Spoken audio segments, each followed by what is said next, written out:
A little beggar girl interrupts a business meeting and shouts at the millionaire, "Don't sign that contract." What the millionaire discovers afterward leaves him completely shocked. If this story interested you, don't forget to subscribe to our channel and tell us which city you're watching us from. We'll keep going. The harsh winter wind whipped through the narrow alleyways of New York City, carrying with it the bitter chill of despair. Huddled in a doorway, her small frame barely visible beneath layers of tattered clothing, sat 8-year-old Lily Carter. Her bright blue eyes, once full of childish wonder, now held a weariness far beyond her years as she watched the bustling crowds hurry past, oblivious to her presence.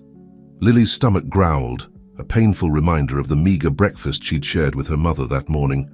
A single stale bagel scavenged from a dumpster behind a nearby cafe. She pulled her thin jacket tighter around her shoulders, trying to trap what little warmth remained in her body. The icy concrete beneath her seeped through her worn shoes, numbing her toes. As the sun began to set, casting long shadows across the city streets, Lily knew it was time to move. She couldn't afford to stay in one place for too long. The local shopkeepers had grown weary of her presence, often shooing her away with harsh words and threatening gestures.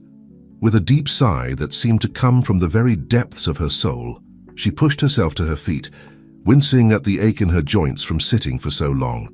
Lily's mind wandered to her mother, Sarah, lying ill in their makeshift shelter beneath an overpass. The image of her mother's pale face and sunken cheeks haunted her every waking moment, driving her forward with a determination that belied her young age. She had to find help, had to find a way to save her mother from the illness that threatened to take her away forever. As she walked, her eyes scanned the ground, ever vigilant for any coins or discarded food that might have been overlooked by others. It was a skill she had honed over the past 6 months, since that fateful day when everything had changed. Lily's thoughts drifted back to the life they'd had before. A modest apartment, warm meals, and the security of her father's loving embrace. But all that had been stripped away in an instant. The memory of her father's face, twisted with anguish as he realized they had lost everything, still brought tears to her eyes. He had been so sure, so confident in the investment opportunity that promised to secure their future. Instead, it had left them destitute, cast out onto the unforgiving streets of the city they once called home. Lily shook her head, forcing the painful memories away. She couldn't afford to dwell on the past. Her mother needed her to be strong, to find a way out of this nightmare. With renewed determination, she quickened her pace, her small hand clutching the few coins she'd managed to collect throughout the day. As she rounded a corner, the imposing silhouette of Cartwright Tower loomed before her, its gleaming glass facade a stark contrast to the gritty reality of the streets below. Lily had heard whispers among the other homeless in the area about the man who owned the building, Julian Cartwright, a business tycoon known for his ruthless tactics and cold demeanor. For a moment, Lily allowed herself to imagine what it would be like to live in such a place, warm and safe from the hardships of the streets. But the fantasy was short-lived as a gust of wind cut through her thin clothing, reminding her of the harsh reality she faced. With a deep breath, Lily steeled herself for the task ahead. She needed to find more money, more food, anything that could help her mother survive another day. The thought of losing her only remaining parent was too much to bear, and it fueled a fire within her that refused to be extinguished. As she approached the entrance to Cartwright Tower, Lily's keen eyes spotted a group of well-dressed businessmen exiting the building. Their laughter and carefree demeanor stood in stark contrast to the weight of worry that burdened her young shoulders. For a split second, their eyes met hers, and Lily saw a flicker of something. Pity, perhaps, or discomfort, before they quickly averted their gaze and hurried past. In that moment, a plan began to form in Lily's mind. The tower, with its opulent lobby and constant stream of wealthy occupants, might hold the key to helping her mother. If she could find a way inside, perhaps she could appeal to someone's kindness or find some overlooked opportunity to gather the resources they so desperately needed. With her heart pounding and her palms sweating despite the cold, Lily inched closer to the revolving doors of Cartwright Tower. She knew the risks were great. She could be caught, thrown out, or worse, but the image of her mother, growing weaker by the day, steeled her resolve. Taking a deep breath, Lily summoned every ounce of courage in her small body. She had faced the cruelty of the streets and the bitter sting of loss.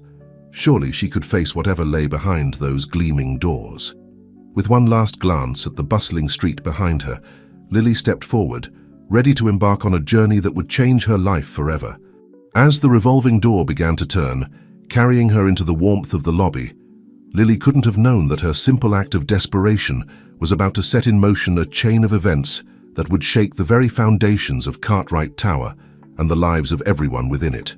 52 floors above the streets where Lily fought for survival, Julian Cartwright stood at the floor-to-ceiling windows of his corner office, his steely gaze sweeping over the city he considered his kingdom. At 45, Julian was the epitome of success.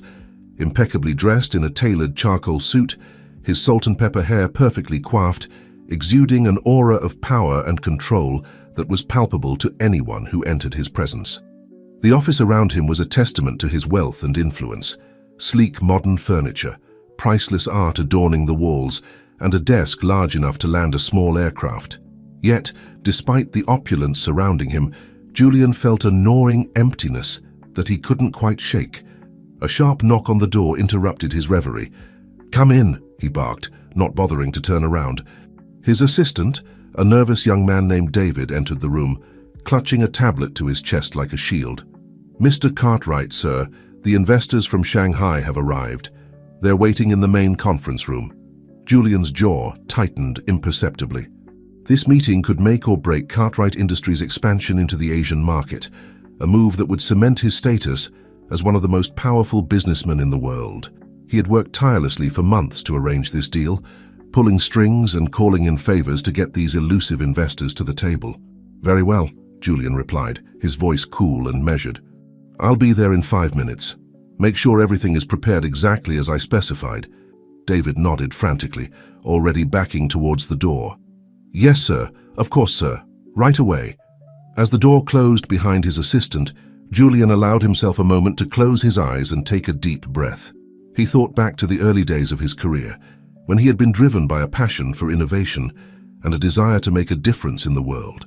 Somewhere along the way, that passion had been replaced by an insatiable hunger for power and success.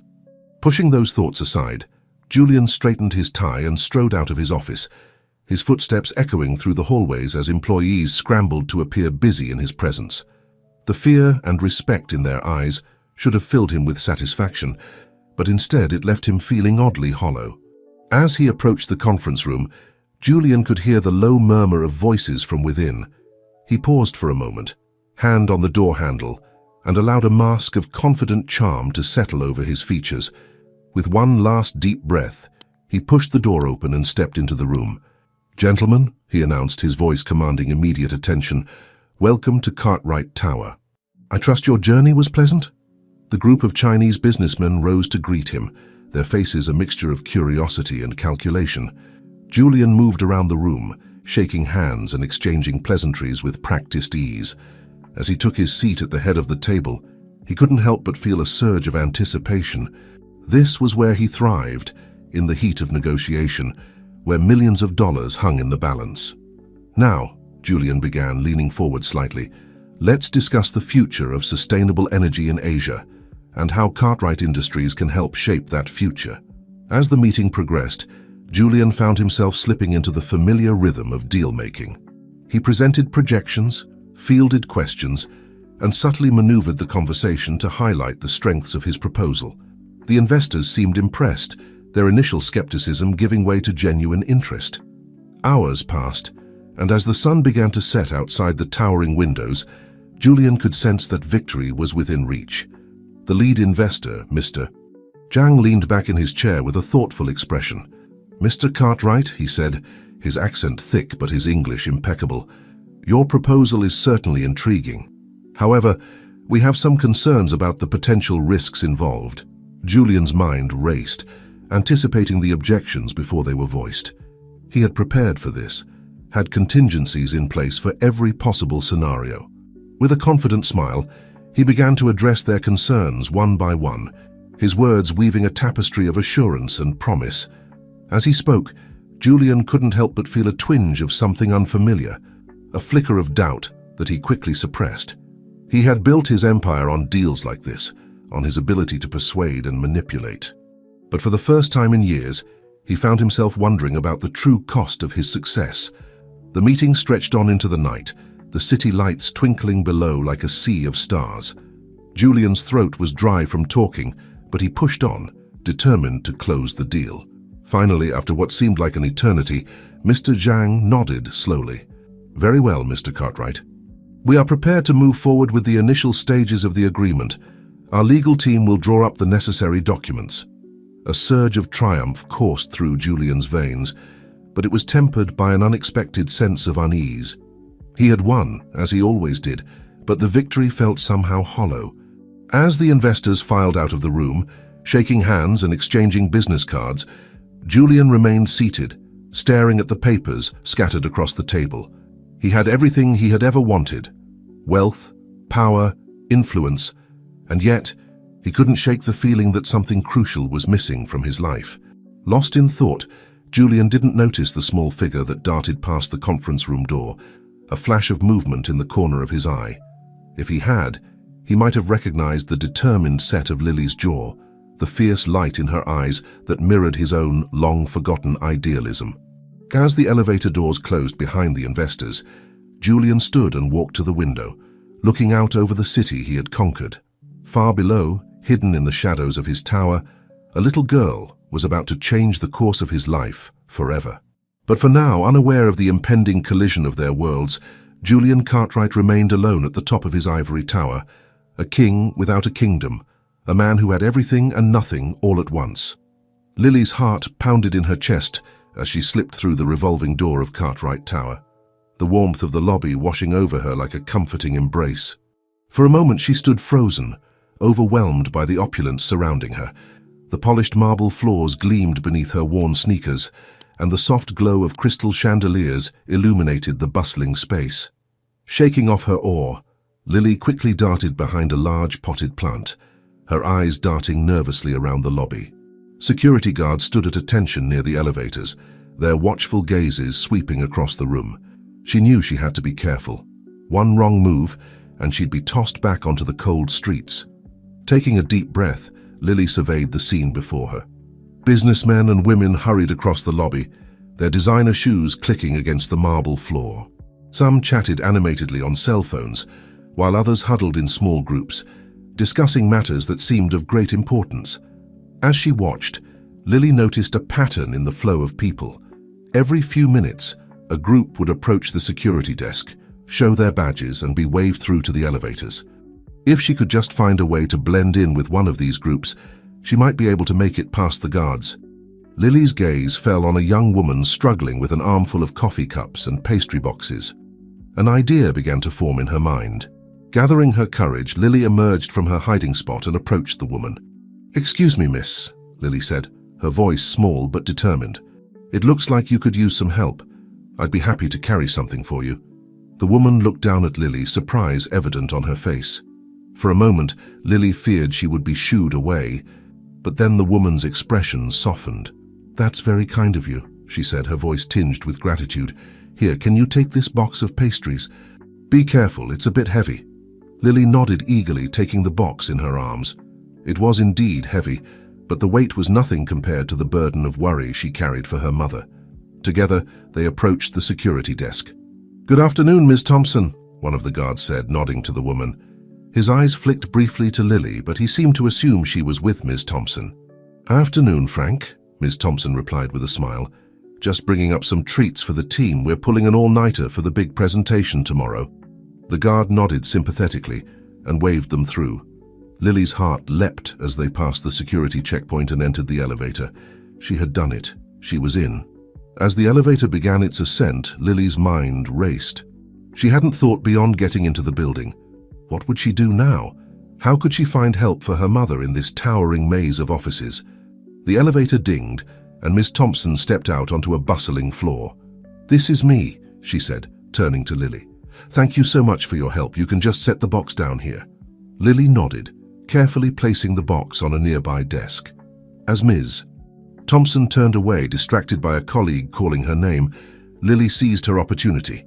Instead of following the woman out of the elevator, she pressed herself into the corner, making herself as small and inconspicuous as possible. The doors closed, and Lily found herself alone in the elevator, rising higher and higher into the heart of Cartwright Tower. She watched the floor numbers tick by, 20, 30, 40. With each passing floor, her anxiety grew. What would she find at the top? Would there be someone who could help her and her mother? Finally, the elevator slowed to a stop on the 52nd floor.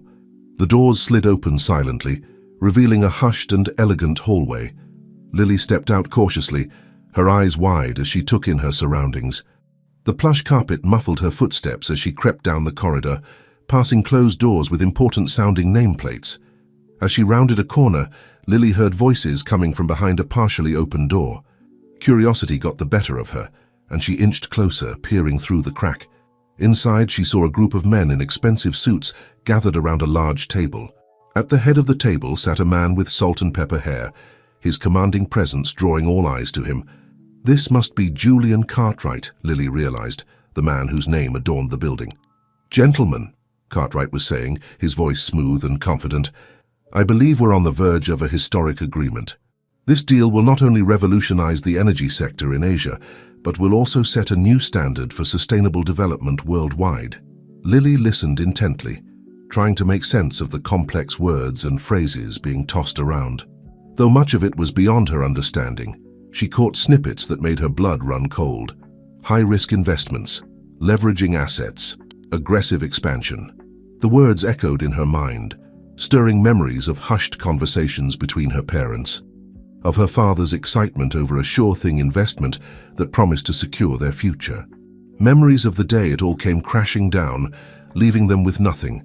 As she watched the men in the room nod and smile, seemingly oblivious to the potential consequences of their actions, something snapped inside Lily. She thought of her mother, sick and alone in their makeshift shelter. She thought of the countless others she'd met on the streets, all victims of broken promises and shattered dreams.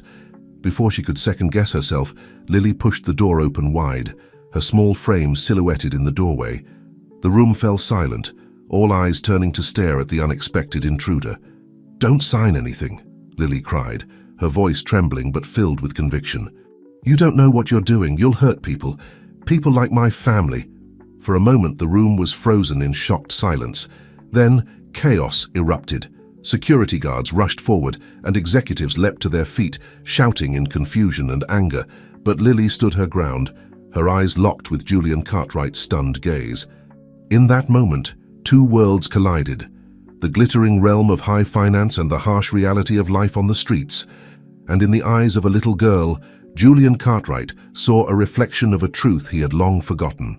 The conference room erupted into chaos. Security guards rushed towards Lily, their faces a mix of confusion and determination.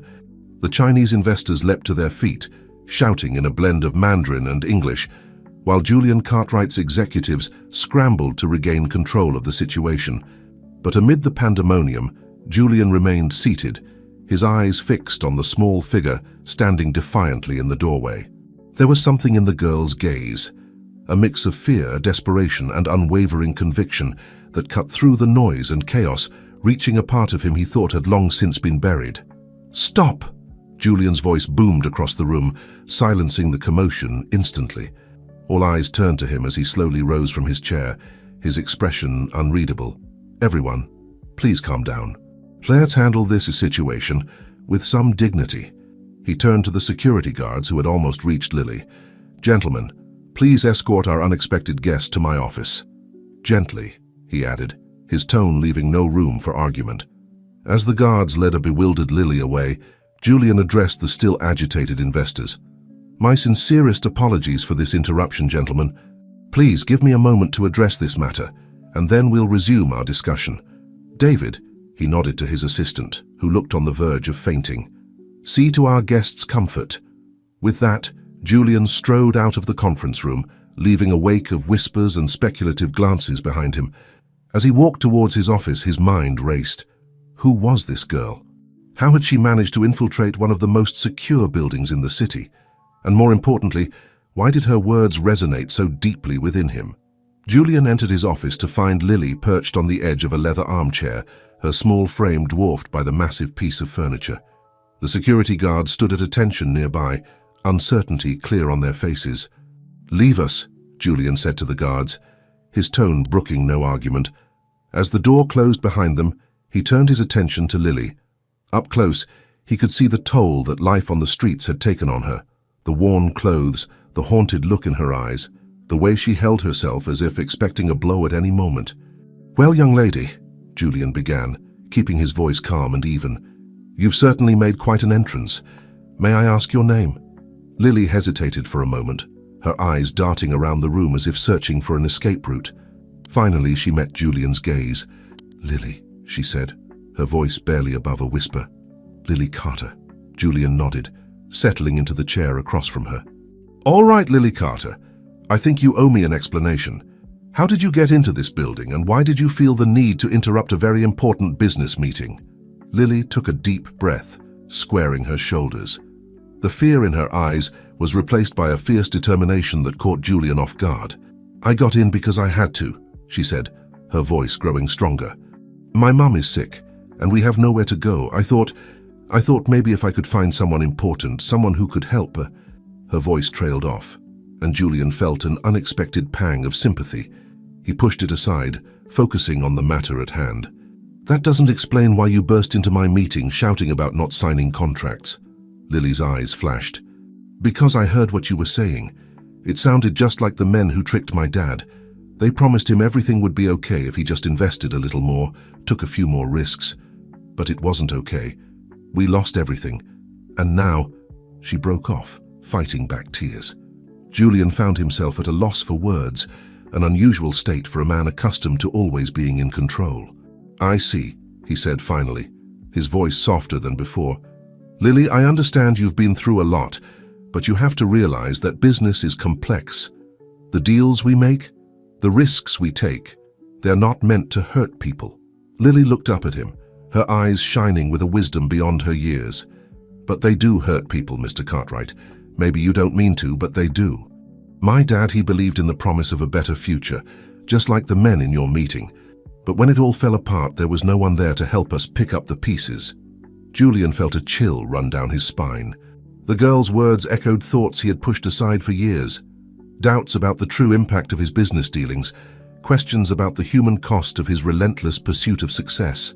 For a moment, the mask of the ruthless businessman slipped, and Lily caught a glimpse of the man beneath. A man grappling with the consequences of his actions. A man who had perhaps lost sight of why he had entered the world of business in the first place. The silence stretched between them, heavy with unspoken truths. Finally, Julian cleared his throat. "Lily, I appreciate your honesty. It's been a long time since anyone has spoken to me with such frankness." He paused, considering his next words carefully. "I can't promise you anything right now, but I give you my word that I will look into the concerns you've raised. In the meantime," he reached for a notepad on his desk, scribbling something quickly. "I want you to take this to the lobby. It's an authorization for a hotel room for you and your mother, just for tonight. We can discuss this further tomorrow when we've both had some rest." Lily took the paper hesitantly, her eyes wide with disbelief. You're not going to call the police?" Julian shook his head, a small smile tugging at the corners of his mouth.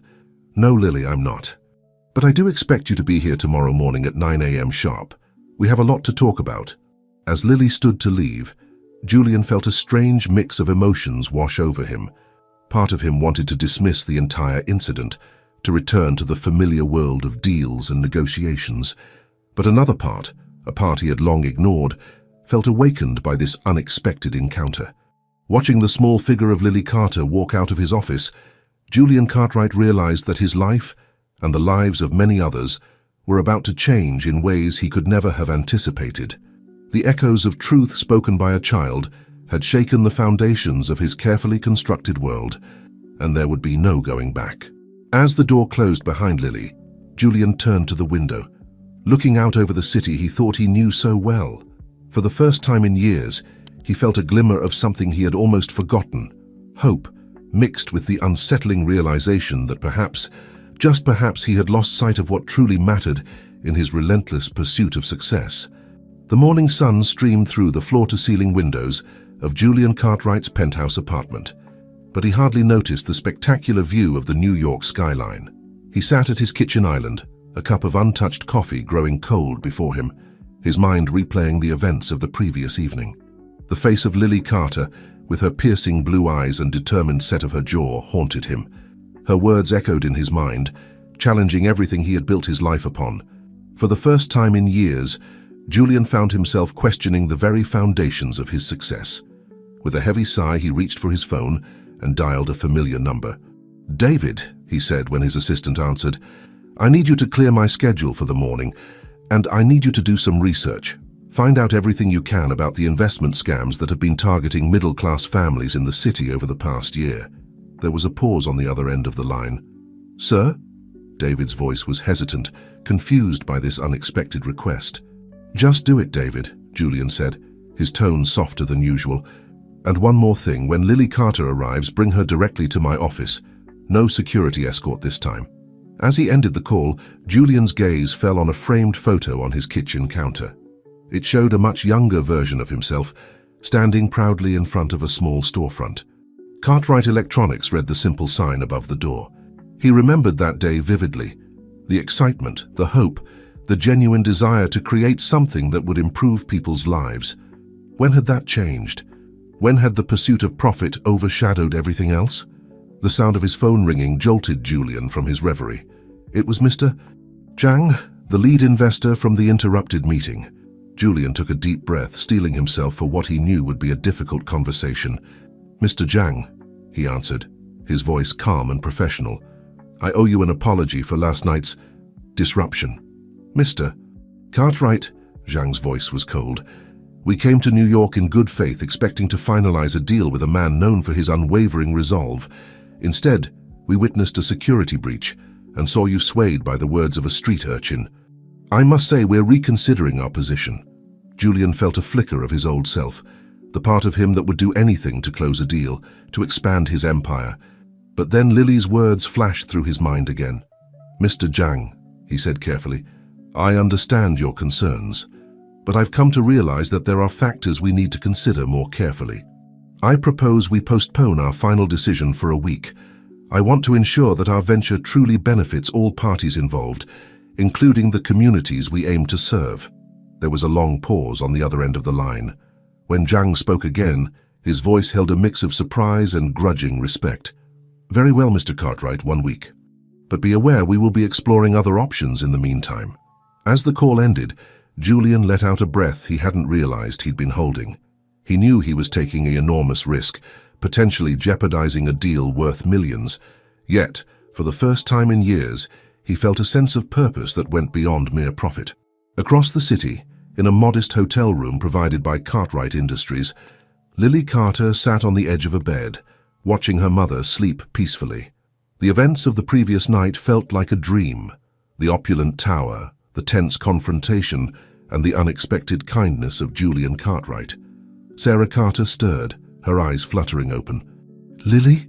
she murmured, her voice hoarse but stronger than it had been in weeks. "Where are we? What happened?" Lily took her mother's hand, feeling the warmth returning to her skin. "It's okay, Mom," she said softly. I found someone who might be able to help us. We're safe for now." As Lily recounted the events of the previous night, carefully omitting the more frightening details, she saw a range of emotions flicker across her mother's face. Disbelief, hope, and a touch of fear. "Oh, Lily," Sarah sighed, squeezing her daughter's hand. "You're so brave, but we can't put our trust in strangers, especially not powerful businessmen. They're the ones who—" She trailed off, pain clouding her eyes. "I know, Mom," Lily said, her voice firm, "but Mr. Cartwright is different. I saw it in his eyes. He listened to me, really listened. I think he wants to help." Sarah looked at her daughter, marveling at the strength and wisdom she saw there. When had her little girl grown up so much? "All right," she said finally. "We'll go see him together. But promise me you'll be careful, Lily. The world isn't always kind to people like us." As Lily nodded, a knock at the door made them both jump. A hotel employee stood there, holding a garment bag. "Compliments of Mr. Cartwright," he said, handing the bag to a stunned Lily. Inside they found 2 sets of new clothes, simple but well made and warm. Lily's eyes filled with tears as she ran her fingers over the soft fabric. It had been so long since they'd had anything new. As they dressed, Lily felt a mix of excitement and trepidation. In a few short hours, she would be face to face with Julian Cartwright again. This time she wouldn't be an intruder, but an invited guest. She only hoped that the man she'd glimpsed beneath the polished exterior, the man who had shown a flicker of compassion and understanding, would be the one to greet them. Little did Lily know that across the city, Julian Cartwright was grappling with his own doubts and hopes, preparing for a meeting that would challenge everything he thought he knew about business, success, and the true meaning of wealth. As the morning sun climbed higher in the sky, casting long shadows across the city streets, two very different worlds were about to collide once again, and the ripples of that collision would spread far beyond the walls of Cartwright Tower, touching lives in ways that neither Lily nor Julian could yet imagine. The elevator doors slid open on the 52nd floor of Cartwright Tower, revealing a nervous Lily and her mother, Sarah. They stepped out hesitantly, their new clothes a stark contrast to the opulent surroundings. David, Julian's assistant, greeted them with a polite smile, though Lily could see the curiosity in his eyes. "Mr. Cartwright is expecting you," David said, leading them down the hallway. "He's asked not to be disturbed during your meeting, so please, take all the time you need." As they approached Julian's office, Lily felt her mother's hand tighten around hers. She looked up to see fear and uncertainty etched on Sarah's face. "It's okay, Mom," Lily whispered, trying to sound more confident than she felt. "Remember what I told you. He listened to me. He wants to help." The door opened, and Julian Cartwright stood before them. Gone was the intimidating figure from the night before, replaced by a man who looked different. His suit was as impeccable as ever, but there was a softness in his eyes that Lily hadn't noticed before. "Lily, Mrs. Carter," Julian greeted them, his voice warm. "Please, come in. Can I offer you anything? Coffee? Tea?" Sarah shook her head, too overwhelmed to speak. Lily, however, straightened her shoulders and met Julian's gaze. "No, thank you, Mr. Cartwright. We're here because you said you wanted to talk." A small smile tugged at Julian's lips. "Direct as ever, I see. Yes, Lily, we do need to talk. Please, have a seat." As they settled into the plush chairs across from Julian's desk, an awkward silence fell over the room. It was Sarah who finally broke it, her voice trembling slightly. "Mr. Cartwright, I want to apologize for my daughter's behavior last night. She shouldn't have—" "No, Mrs. Carter," Julian interrupted gently. "Your daughter did nothing wrong. In fact, I owe her a debt of gratitude." Surprise flashed across Sarah's face, and Lily leaned forward, her eyes wide with curiosity. Julian took a deep breath, choosing his words carefully. "Lily's intervention last night made me realize something important.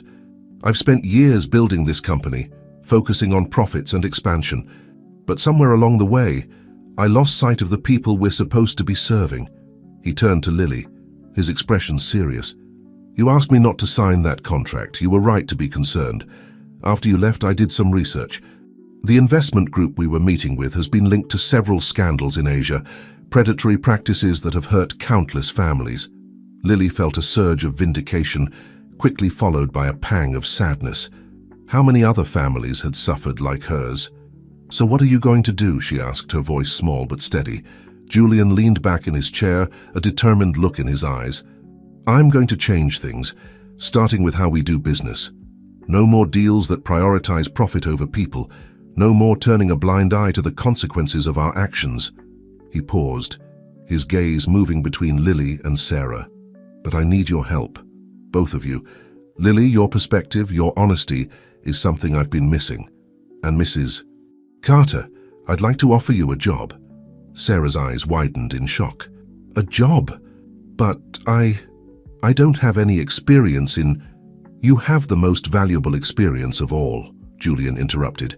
"You've lived through the consequences of unethical business practices. I want to create a new division within Cartwright Industries, focused on community outreach and ethical investment. I want you to lead it." Tears welled up in Sarah's eyes. "Mr. Cartwright, I don't know what to say. It's too much." Julian held up a hand. "Please, call me Julian. And it's not too much. It's a start. A way for me to make amends for the harm I may have inadvertently caused over the years." Lily looked between her mother and Julian, a mix of emotions swirling within her. Hope, excitement, and a touch of wariness. "What about the people who hurt us?" she asked. "The ones who took everything from us?" Julian's expression hardened slightly. "I'm looking into that, Lily. I promise you, if there's a way to bring them to justice and help other families who've been affected, we'll find it." As the conversation continued, the atmosphere in the room began to shift. The initial tension melted away, replaced by a cautious optimism. Sarah began to open up, sharing her experiences and ideas. Lily watched in amazement as her mother's confidence grew, her eyes lighting up with a spark that had been missing for far too long. Julian listened intently, taking notes and asking questions. Lily could see the wheels turning in his mind, plans forming and evolving as he absorbed their stories. As the meeting drew to a close, Julian stood and walked to the window, gazing out at the city below. "You know," he said softly, "I built this tower thinking it would be my legacy, but now I realize true legacy isn't about buildings or money. It's about the lives we touch, the positive changes we make in the world." He turned back to Lily and Sarah, a new sense of purpose evident in his bearing. "This is just the beginning. We have a lot of work ahead of us, but together I believe we can make a real difference." As Lily and her mother left the office, escorted by a beaming David who had instructions to help them find a permanent place to live, Lily felt a weight lift from her shoulders. For the first time in months, she allowed herself to truly hope. Back in his office, Julian Cartwright sat at his desk, staring at the framed photo of his younger self. With a determined nod, he reached for his phone. "David," he said, when his assistant answered, "cancel my appointments for the rest of the week, and get me everything we have on ethical business practices and community-focused initiatives. It's time for Cartwright Industries to change course." As he hung up, Julian felt a sense of excitement he hadn't experienced in years. The path ahead would be challenging, fraught with obstacles and resistance from those who benefited from the old way of doing things. But with Lily's honesty, Sarah's experience, and his own resources and determination, Julian knew they had a fighting chance to create something truly meaningful. The sun dipped lower on the horizon, casting a golden glow across the New York skyline. In Cartwright Tower, a most unlikely alliance had been forged: a powerful businessman, a struggling single mother, and a brave little girl. Together they stood at the precipice of change, ready to take on the world and prove that compassion and ethics could coexist with success in the cutthroat world of business. As night fell over the city, a new chapter was beginning, not just for Lily, Sarah, and Julian, but for countless others whose lives would be touched by the ripples of change emanating from this unexpected meeting of worlds. The news spread through Cartwright Tower like wildfire. Julian Cartwright, the ruthless tycoon known for his cutthroat business tactics, was changing course. Whispers filled the hallways, a mix of excitement, skepticism, and fear. For many, the status quo had been comfortable, predictable. Change, especially one as dramatic as this, was terrifying. Julian sat at the head of the conference table, surrounded by his top executives. The tension in the room was palpable. He had just finished outlining his new vision for Cartwright Industries, and the reactions ranged from cautious optimism to outright hostility. "With all due respect, Mr. Cartwright," spoke up Gerald Thompson, the CFO, his voice dripping with barely concealed disdain, "this ethical business approach sounds noble, but it's not practical. Our shareholders expect growth, not charity." Julian leaned forward, his gaze steady. "And they'll get growth, Gerald, but sustainable growth.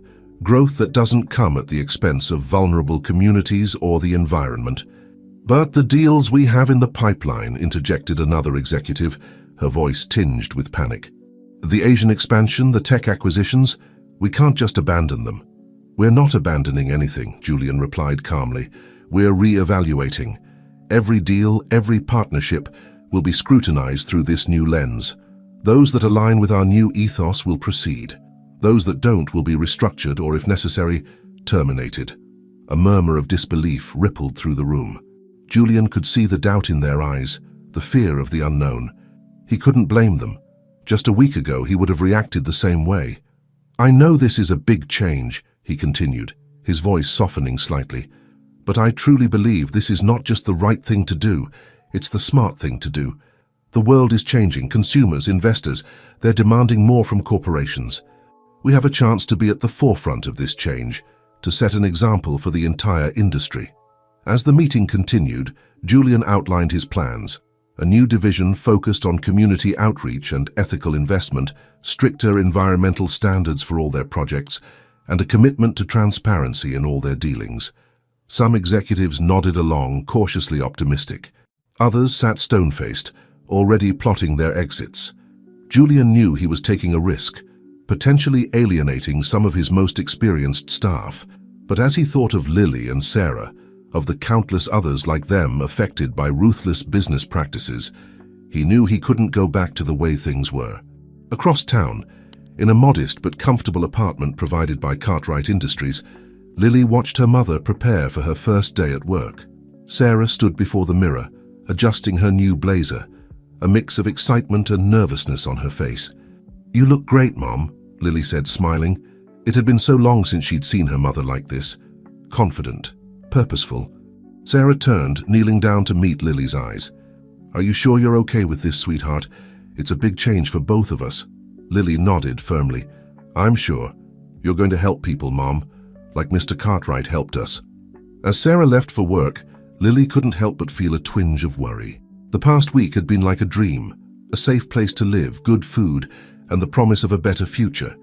But a small part of her, the part that had learned to be wary after months on the streets, wondered how long it would last.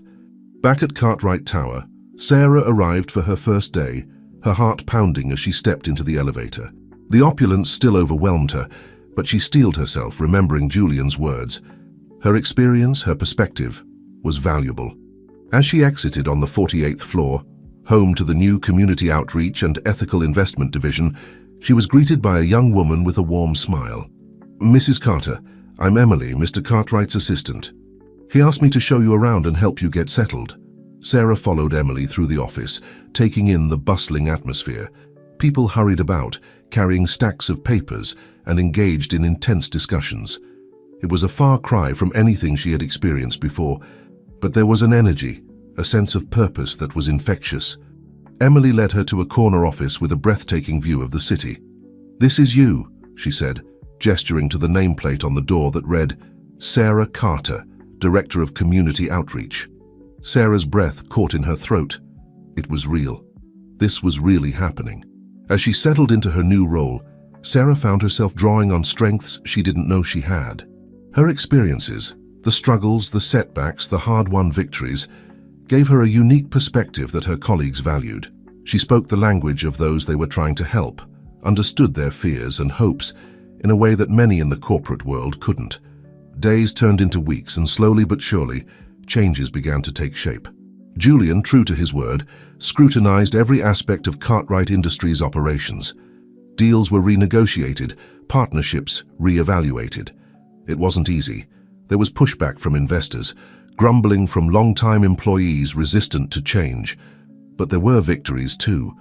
A low-income housing project that had been stalled for years due to bureaucratic red tape suddenly found itself with a powerful ally in Cartwright Industries.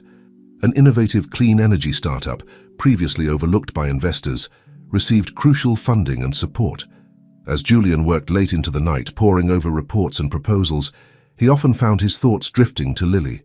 Her courage, her unwavering sense of right and wrong had sparked this transformation. He made a mental note to check in on her, to ensure that amidst all the corporate maneuvering, he didn't lose sight of the individuals at the heart of this change. Little did Julian know that across the city, Lily was facing challenges of her own. As she adjusted to her new school, trying to catch up on months of missed education, she found herself caught between two worlds: the harsh realities she had known on the streets and the privileged lives of her new classmates. The winds of change were blowing through the lives of Julian, Sarah, and Lily, bringing with them new opportunities and unforeseen challenges. As the sun set on another day of transformation at Cartwright Industries, the true test of their resolve was just beginning. The shrill ring of the school bell cut through the air, signaling the end of another day.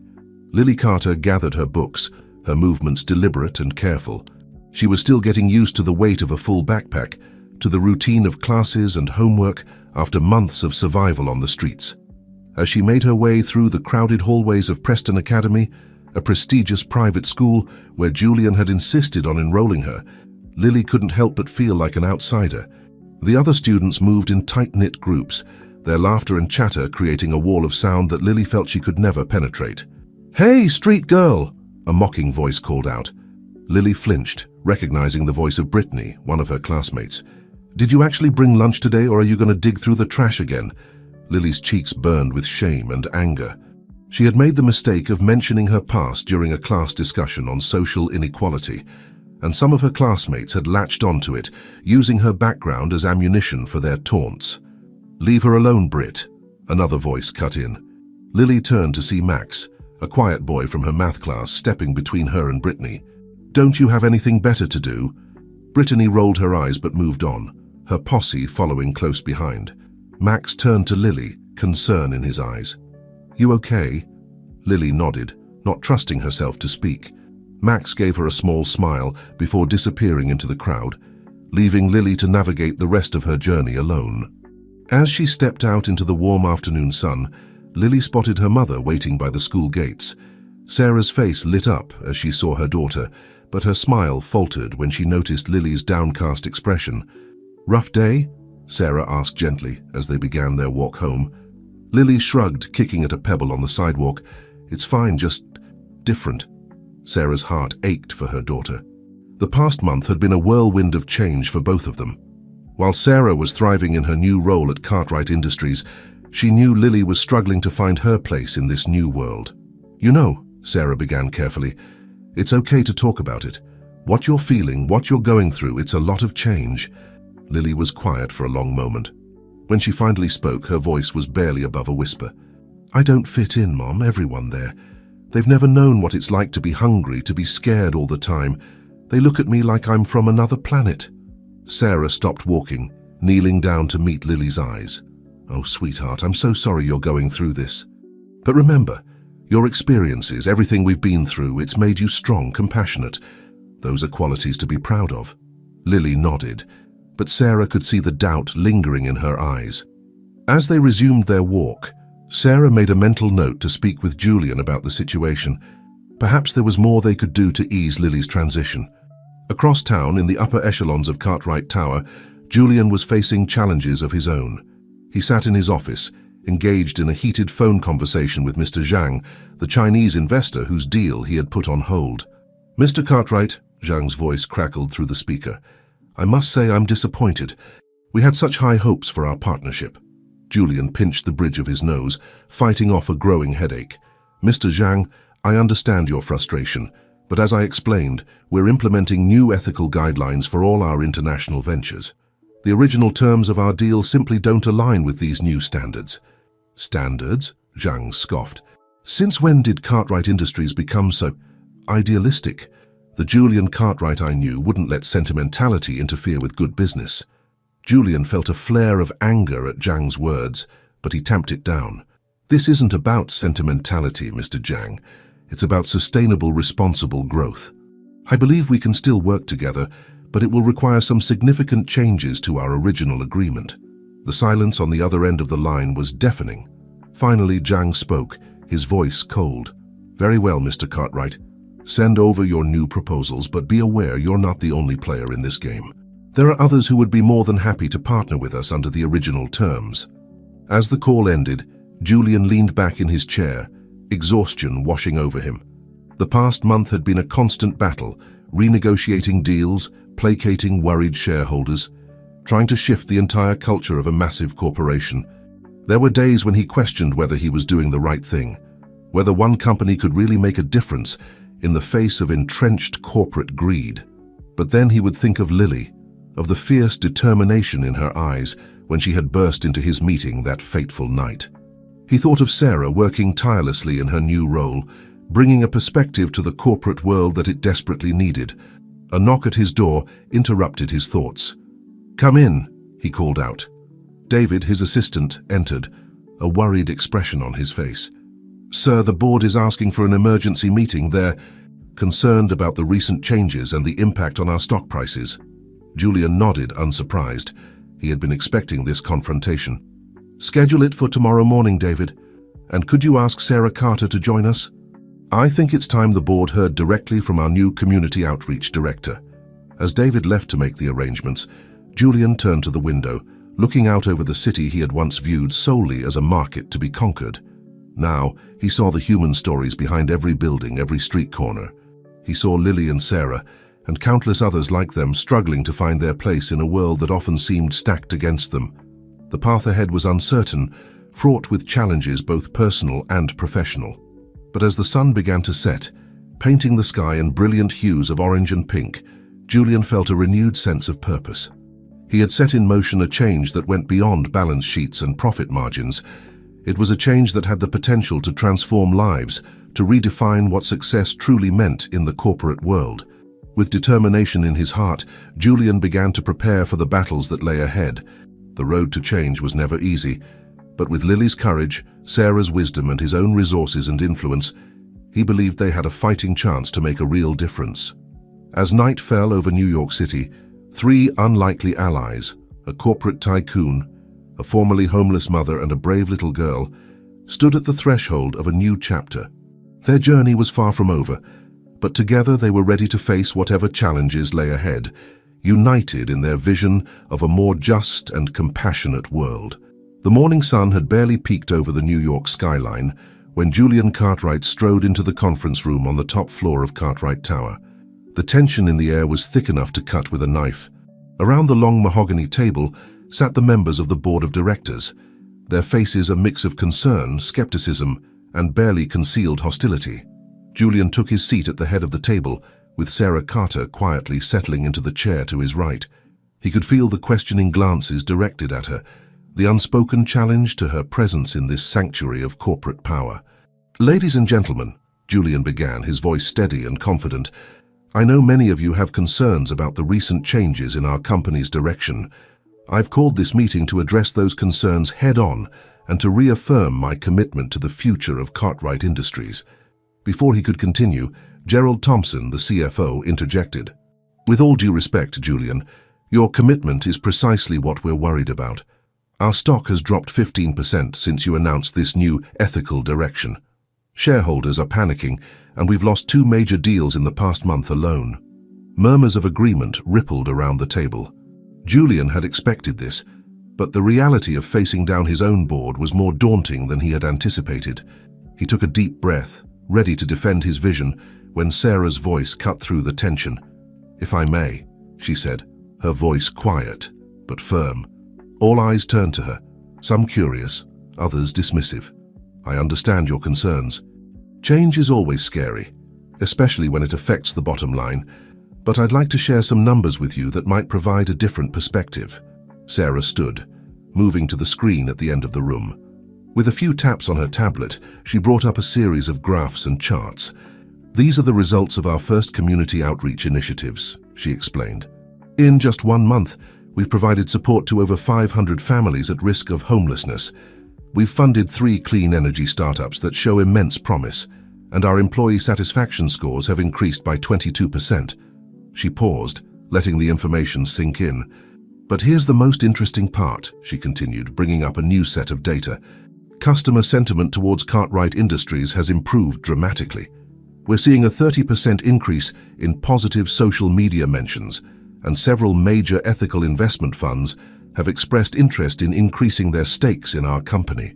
The room was silent as the board members absorbed this information. Julian felt a surge of pride watching Sarah command the room with her quiet confidence and irrefutable data. "What Sarah is demonstrating," Julian added, standing to join her, "is that ethical business practices aren't just morally right, they're economically smart.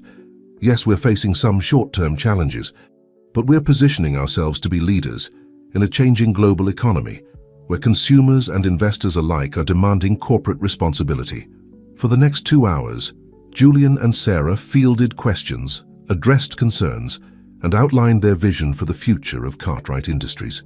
It was a grueling session, with passionate arguments on both sides.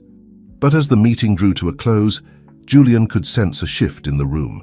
The outright hostility had faded, replaced by a cautious curiosity. "We're not asking you to blindly accept this new direction," Julian said in his closing remarks. "We're asking you to give it a chance, to see the potential for growth and positive change that we see. Cartwright Industries has always been at the forefront of innovation. Let's be innovators, not just in technology, but in how we conduct business itself. As the board members filed out of the room, many paused to shake Sarah's hand or ask her follow-up questions. Julian caught snippets of conversation. Interesting approach. Potential for new markets. Worth exploring further. When the last board member had left, Julian turned to Sarah with a wide smile. "You were amazing," he said, the relief evident in his voice. "I think we actually won some of them over." Sarah returned his smile, though her eyes were tired. "It's a start," she agreed, "but we still have a long way to go." As they gathered their materials, Julian's phone buzzed with a text message. It was from Lily. "How did the meeting go? Did Mom knock their socks off?" Julian chuckled, showing the message to Sarah. "Your daughter has quite the faith in you," he said. Sarah's eyes softened as she read the message. "She's the reason I can do any of this," she said quietly. "Everything I'm fighting for, it's all for her." As they left the conference room, both Julian and Sarah felt a renewed sense of purpose. They had faced their first major hurdle and come out stronger, but, as they would soon learn, the challenges were far from over.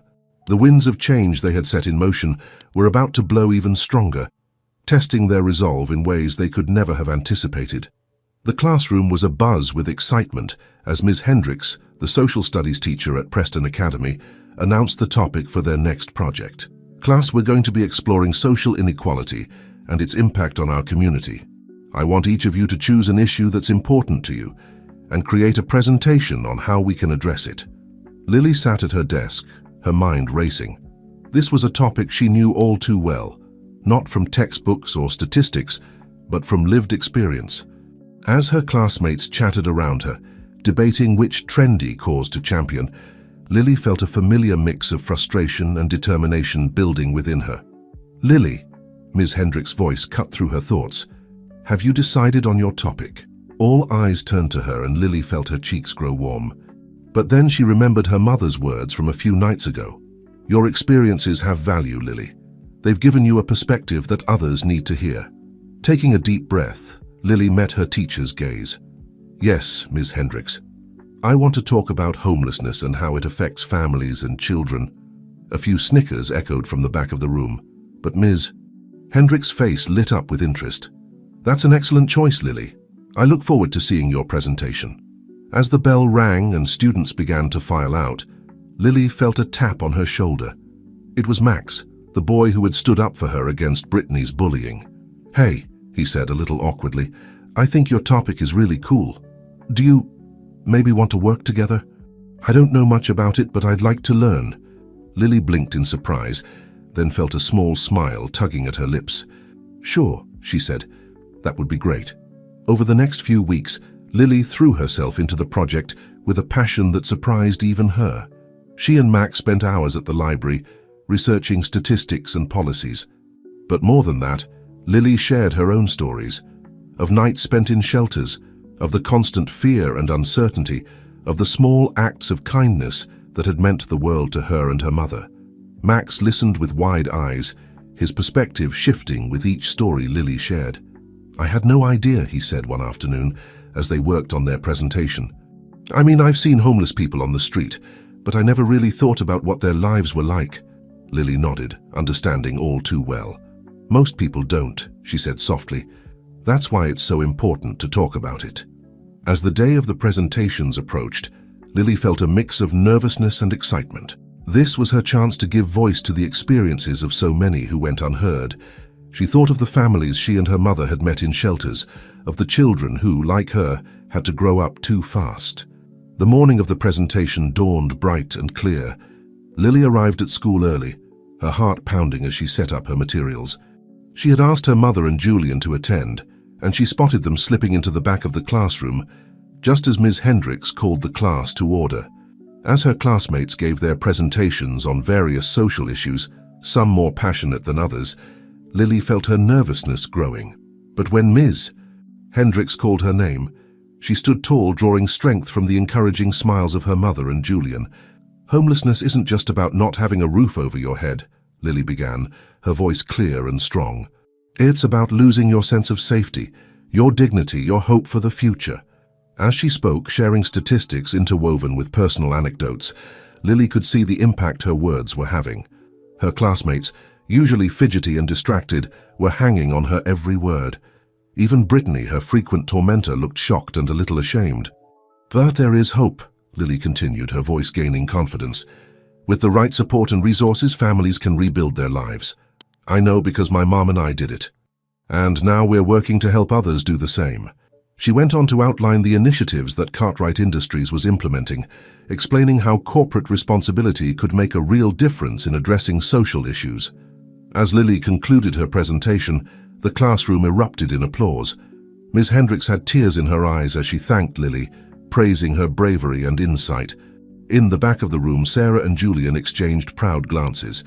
They had known Lily was special, but seeing her command the room, speaking with such passion and conviction, was truly awe-inspiring. As the class was dismissed, Lily found herself surrounded by classmates asking questions, offering support, and in some cases apologizing for their past behavior.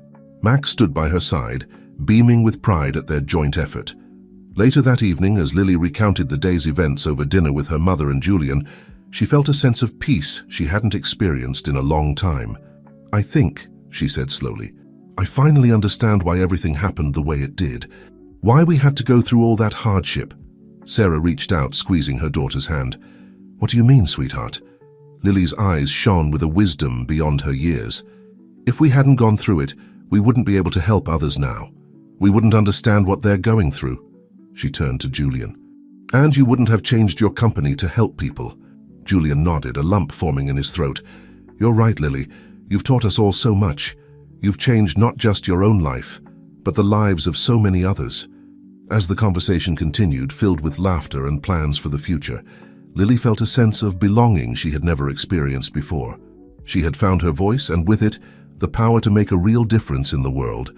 Outside, the New York City skyline glittered against the night sky, a testament to human ambition and resilience. And in a cozy apartment, three unlikely allies, a corporate tycoon, a former homeless mother, and a brave little girl, continued to forge a path toward a more compassionate and just world. One story, one initiative, one changed mind at a time. The New York business world was abuzz with speculation. Rumors of Cartwright Industries' radical new direction had spread like wildfire, and everyone from Wall Street analysts to Silicon Valley tech gurus was weighing in. Some praised Julian's bold move towards ethical business practices, hailing it as the future of corporate responsibility. Others scoffed, predicting the downfall of what had once been one of the most ruthlessly successful companies in the country. Julian Cartwright sat in his office, scanning the latest news articles on his tablet. The headlines ranged from Cartwright's folly, how one CEO's misguided idealism could topple an empire, to a new era of corporate ethics. Cartwright Industries leads the way. He sighed, rubbing his temples. The constant scrutiny was exhausting, but he remained convinced that they were on the right path. A knock at the door interrupted his thoughts. "Come in," he called out. Sarah entered, a stack of papers in her arms and a determined look on her face. "Julian, we've got a situation," she said without preamble. Julian raised an eyebrow. "Good morning to you too, Sarah. What's going on?" Sarah spread the papers across his desk. "Remember that low-income housing project we took on last month? The one that had been stalled for years?" Julian nodded and she continued. "Well, it turns out the reason it was stalled wasn't just bureaucratic red tape. There are some powerful people who don't want it built." Julian leaned forward, his interest piqued. "What do you mean?" "I've been digging into the history of the project," Sarah explained, her voice tight with barely contained anger. "There's a group of real estate developers who've been trying to buy up that land for years. They want to build luxury condos. They've been using their political connections to block the housing project." Julian's jaw clenched. This was exactly the kind of corporate maneuvering he had engaged in himself not so long ago. The realization made him feel slightly nauseated. "Do we have proof?" he asked. Sarah nodded, pointing to several documents. "It's all here. Backroom deals, campaign contributions to key city officials, even some thinly veiled threats to community organizers who supported the project." Julian stood, pacing behind his desk as he processed this information. "If we expose this, we're going to make some very powerful enemies," he said slowly. Sarah met his gaze, her eyes blazing with determination. "I know, but isn't that exactly why we're doing this? To stand up to this kind of corruption?" Julian couldn't help but smile. Just a few months ago, Sarah had been struggling to survive on the streets. Now here she was, fearlessly taking on corporate giants. "You're right," he said. "Let's do it. But we need to be smart about this. We can't just go public with accusations. We need a strategy." As they began to plan their next moves, Julian couldn't help but marvel at how far they had come. The company he had built on cutthroat tactics and relentless ambition was transforming into a force for good in the world. It wasn't an easy path, but looking at Sarah's determined face, he knew it was the right one. Across town at Preston Academy, Lily was experiencing her own form of transformation. Word of her powerful presentation on homelessness had spread throughout the school, and she found herself becoming something of a minor celebrity. Students who had once ignored or teased her now approached her in the hallways, asking questions about her experiences and how they could help. During lunch, Lily sat with Max and a growing group of friends. They were discussing plans for a school-wide fundraiser to support a local homeless shelter. "I still can't believe Ms. Hendricks wants us to present our idea to the whole school," Max said, a mix of excitement and nervousness in his voice. Lily nodded, understanding his feelings all too well. "It's a big deal," she agreed. "But think about how much good we could do if the whole school gets involved." As they continued to plan, Brittany approached their table. The girl who had once been Lily's primary tormentor now looked uncharacteristically uncertain. Lily," Brittany said hesitantly. "Can I talk to you for a second?" Lily exchanged a glance with Max before nodding. "Sure," she said, following Brittany to a quiet corner of the cafeteria. Brittany took a deep breath. "I wanted to apologize," she said, her voice barely above a whisper, "for how I treated you before. I didn't understand. And after your presentation, I talked to my parents about it. We're going to volunteer at a shelter this weekend." Lily was stunned.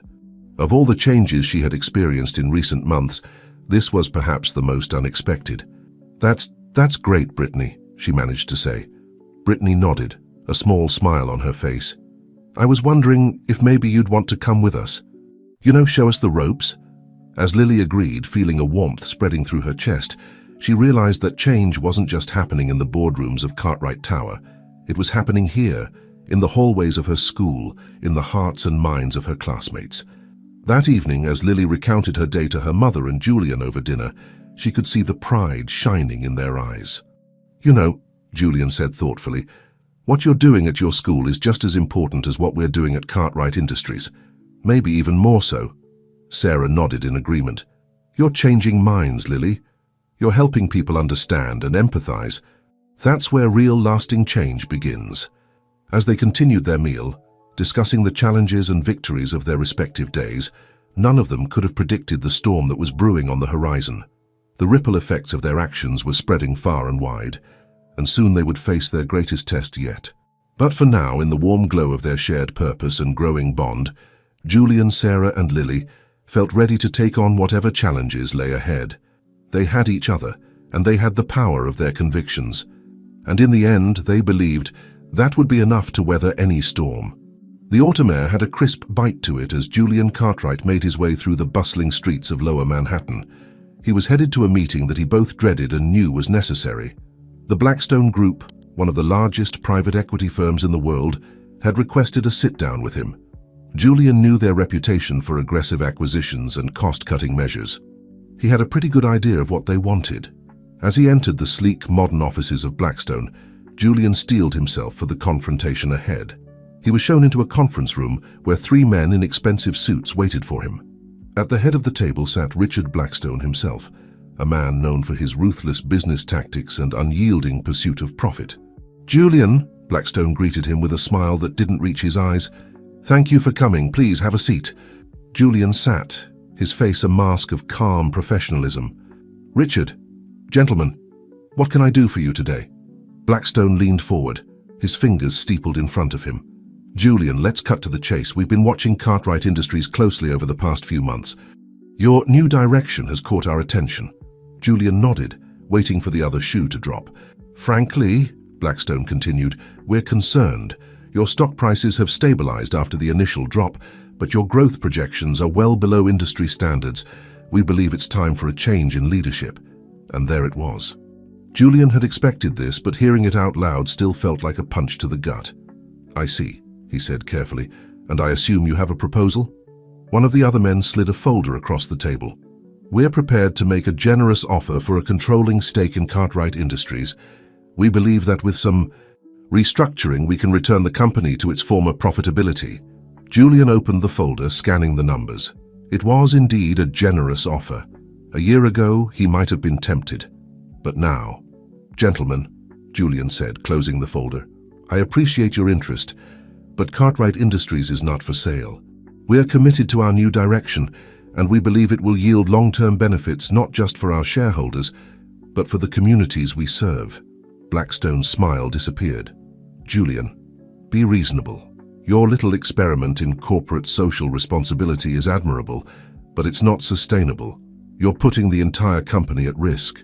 Julian stood, buttoning his jacket. "Thank you for your concern, Richard, but I think we'll take our chances. Now, if you'll excuse me, I have a company to run." As Julian left the Blackstone offices, he could feel the weight of what had just transpired settling on his shoulders. He had just made some very powerful enemies. But as he thought of Sarah, of Lily, of all the people whose lives were being changed by Cartwright Industries' new initiatives, he knew he had made the right choice. Back at Cartwright Tower, Sarah was facing challenges of her own. She sat in a meeting with representatives from several other corporations who had expressed interest in partnering with Cartwright Industries on community outreach programs. "Mrs. Carter," one of the executives was saying, "while we admire your enthusiasm, we have some concerns about the scope of these programs. The costs involved." Sarah fought the urge to roll her eyes. She had heard this argument countless times over the past few months.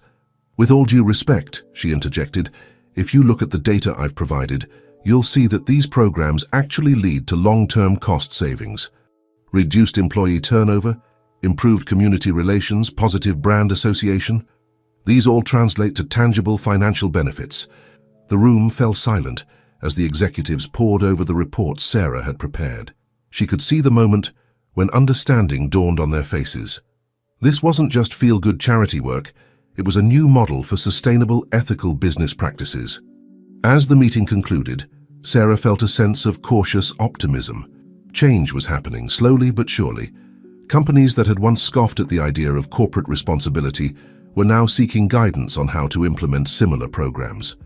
Meanwhile, at Preston Academy, Lily was preparing for the biggest challenge of her young life. The school-wide assembly where she and Max would present their homeless shelter fundraising initiative was just days away. As she stood in front of her bedroom mirror, practicing her speech, she felt a mix of excitement and terror. "You've got this, Lily," she told her reflection, trying to channel some of her mother's confidence. "You know this topic better than anyone. Just speak from your heart." A soft knock at her door interrupted her practice. "Come in," she called out. Sarah entered, a gentle smile on her face. "How's it going, sweetheart?" Lily sighed, flopping onto her bed. "I'm nervous, Mom. What if I mess up? What if no one cares about what we have to say?" Sarah sat beside her daughter, wrapping an arm around her shoulders. "Lily, do you remember what you told me about your presentation in class? How it changed Brittany's mind, how it inspired your classmates?" Lily nodded, leaning into her mother's embrace. "That's the power you have," Sarah continued.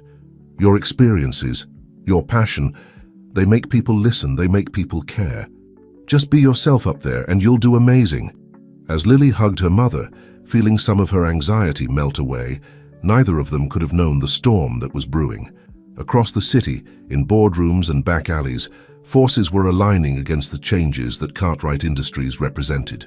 Richard Blackstone sat in his office, a tumbler of expensive scotch in his hand. On his desk lay dossiers on Julian Cartwright, Sarah Carter, and even young Lily. His eyes gleamed with a cold determination as he picked up his phone. "It's time," he said to the person on the other end. "Launch the plan. I want Cartwright Industries dismantled piece by piece." As night fell over New York City, the players in this unfolding drama went about their evening routines, unaware of the challenges that lay ahead. Julian reviewed company reports, his mind still on the confrontation with Blackstone. Sarah helped Lily refine her speech, both of them laughing and sharing stories of their day. And in the shadows, unseen forces began to move. setting in motion a chain of events that would test the resolve of Julian, Sarah, and Lily in ways they could never have imagined.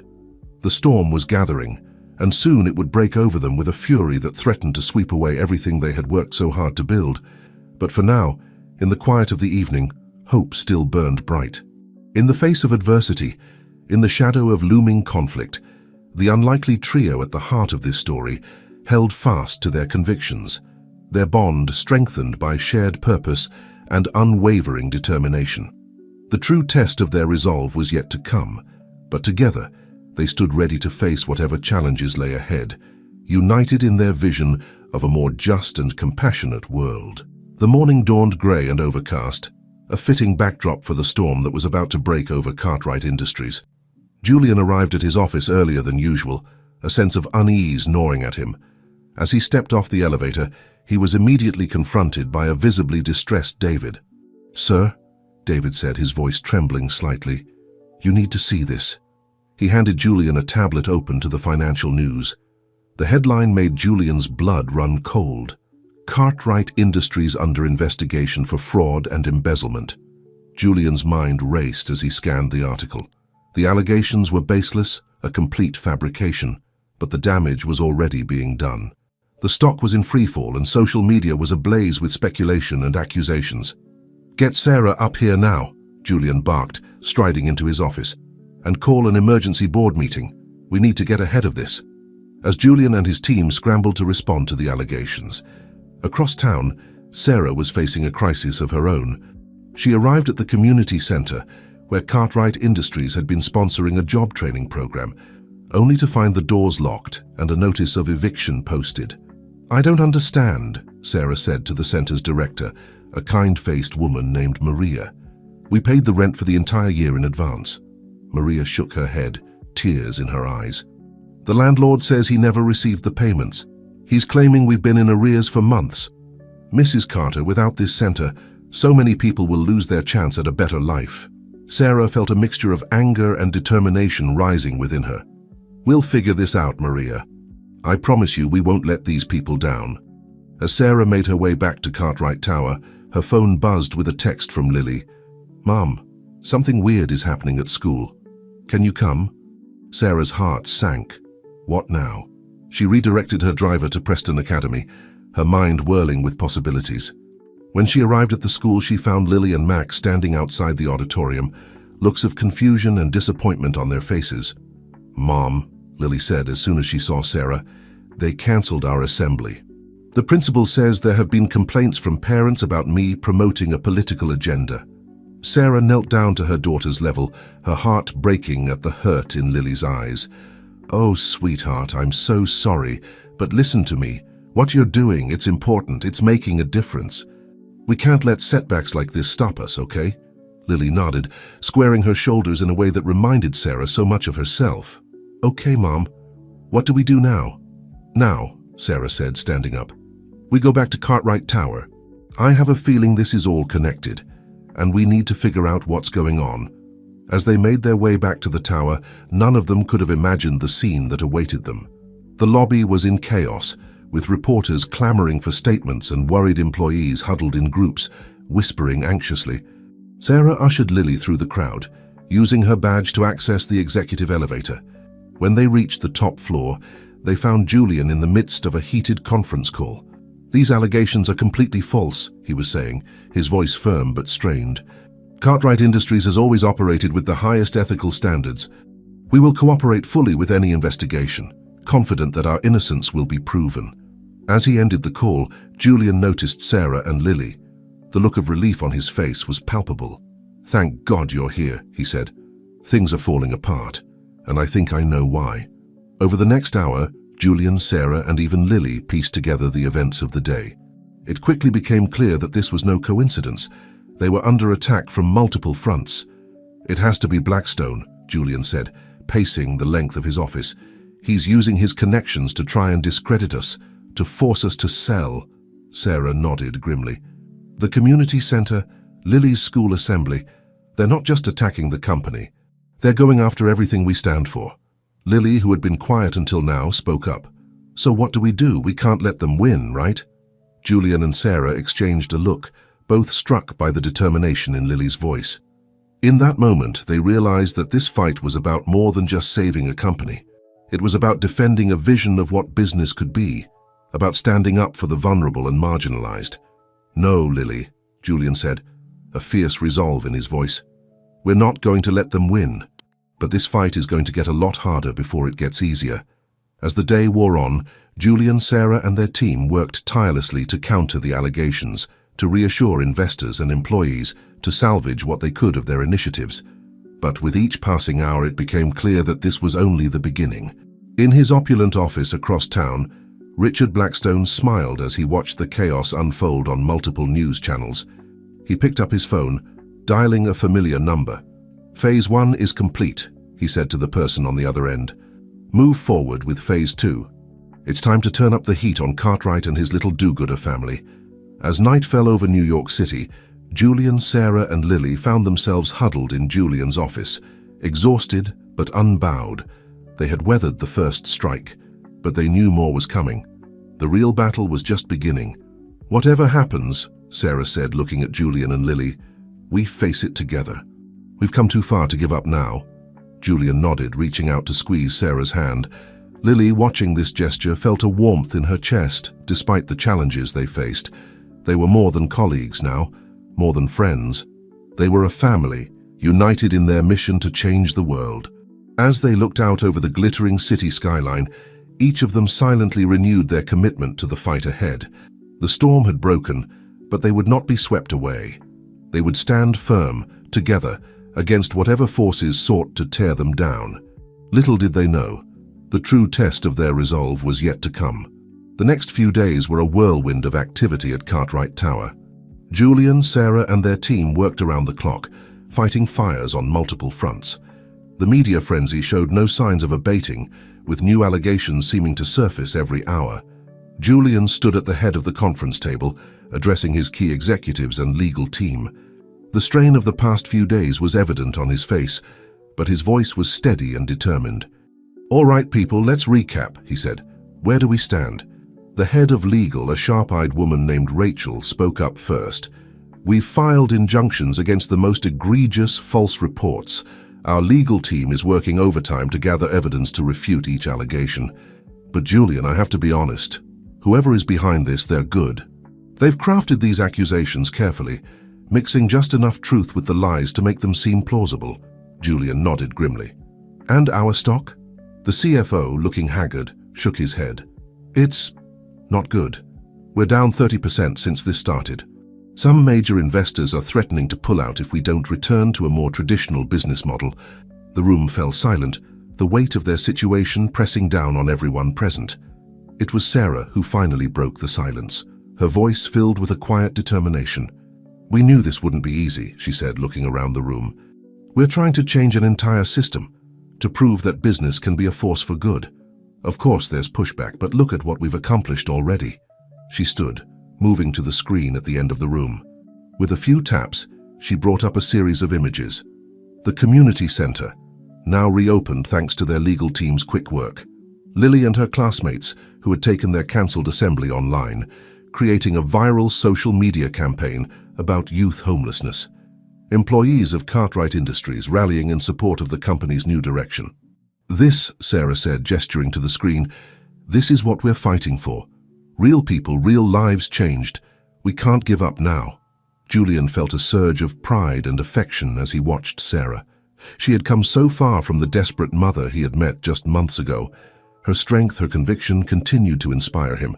"Sarah's right," Julian said, standing to join her. "We're not backing down, but we need to change our strategy. We've been on the defensive, reacting to each new attack. It's time we took control of the narrative." Over the next few hours, they crafted a plan. They would go public with everything, full transparency about their new initiatives, the challenges they faced, and yes, even the mistakes they had made along the way. They would invite independent auditors to examine their books, proving they had nothing to hide. And they would challenge other corporations to follow their lead, to prioritize ethical practices and community investment. As the meeting adjourned, Julian pulled Sarah aside. "There's one more thing we need to do," he said quietly. "It's time we found out exactly who we're up against. I think it's Blackstone, but we need proof." Sarah nodded, a determined glint in her eye. I might have an idea about that. Leave it to me. That evening, as Julian prepared for a primetime television interview where he would begin implementing their new strategy, Sarah met with an unlikely ally in a quiet coffee shop downtown. Mrs.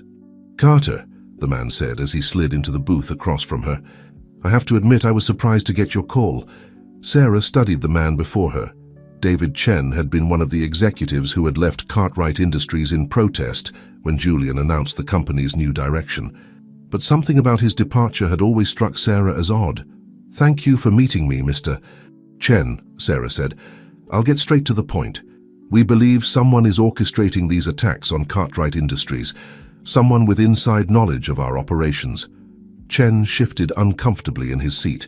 And you think I'm involved? Sarah shook her head. No, I think you know who is involved. Know who? And I think you left, not because you disagreed with our new direction, but because you knew what was coming and didn't want to be part of it. For a long moment, Chen was silent, staring into his coffee cup. When he finally spoke, his voice was barely above a whisper. It's Blackstone. He approached several of us, offered us positions in his company if we helped him take down Cartwright. I couldn't do it, but others. As Chen continued to talk, sharing names and details, Sarah felt a mixture of anger and vindication. They finally had the proof they needed. But more than that, they had an ally, someone willing to stand up and do the right thing. Across town, Lily was facing her own challenges. Word had gotten out about her role in Cartwright Industries' new initiatives, and not everyone at school was supportive. As she walked down the hallway, she could hear the whispers, see the pointed looks. Hey, charity case, a voice called out. Lily turned to see a group of older students approaching. Must be nice having a rich CEO wrapped around your finger. Bet you think you're really special, huh? Lily felt her cheeks burn, a mixture of embarrassment and anger rising within her. But before she could respond, she felt someone step up beside her. She is special, Max's voice rang out, clear and defiant. She's braver than all of you combined. While you're worrying about your next shopping trip, she's out there trying to make a difference. One by one, other students began to gather around Lily and Max. Brittany, the former bully turned ally. Kids from the debate club who had been inspired by Lily's presentation. Even some of the teachers watched from doorways, silent but supportive. The older students, faced with this unexpected show of solidarity, muttered and backed away. Lily looked around at her friends, her heart swelling with gratitude and determination. Thanks, guys, she said softly. Then, with a glint in her eye reminiscent of her mother's, she added, Now who wants to help me plan our next campaign? As the day drew to a close, Julian, Sarah and Lily once again found themselves gathered in Julian's office.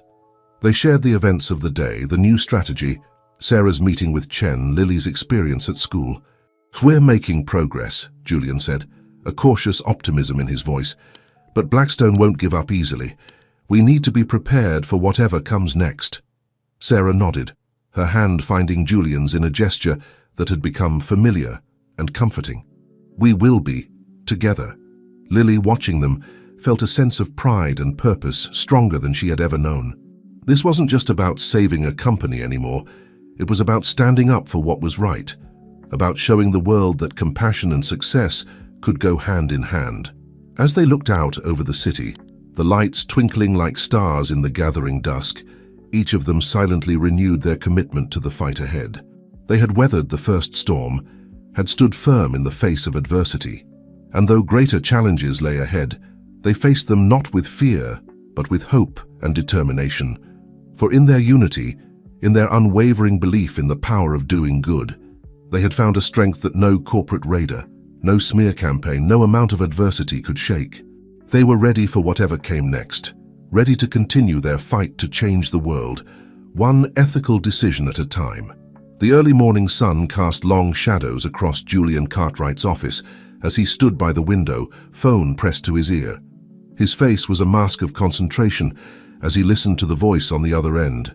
Yes, I understand the risks, he said, his voice firm. But I also believe in the potential rewards.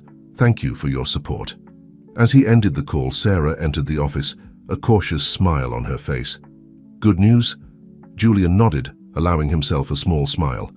The Sullivan Foundation has agreed to partner with us on the Urban Renewal Project. They're impressed by our commitment to ethical business practices despite the recent challenges.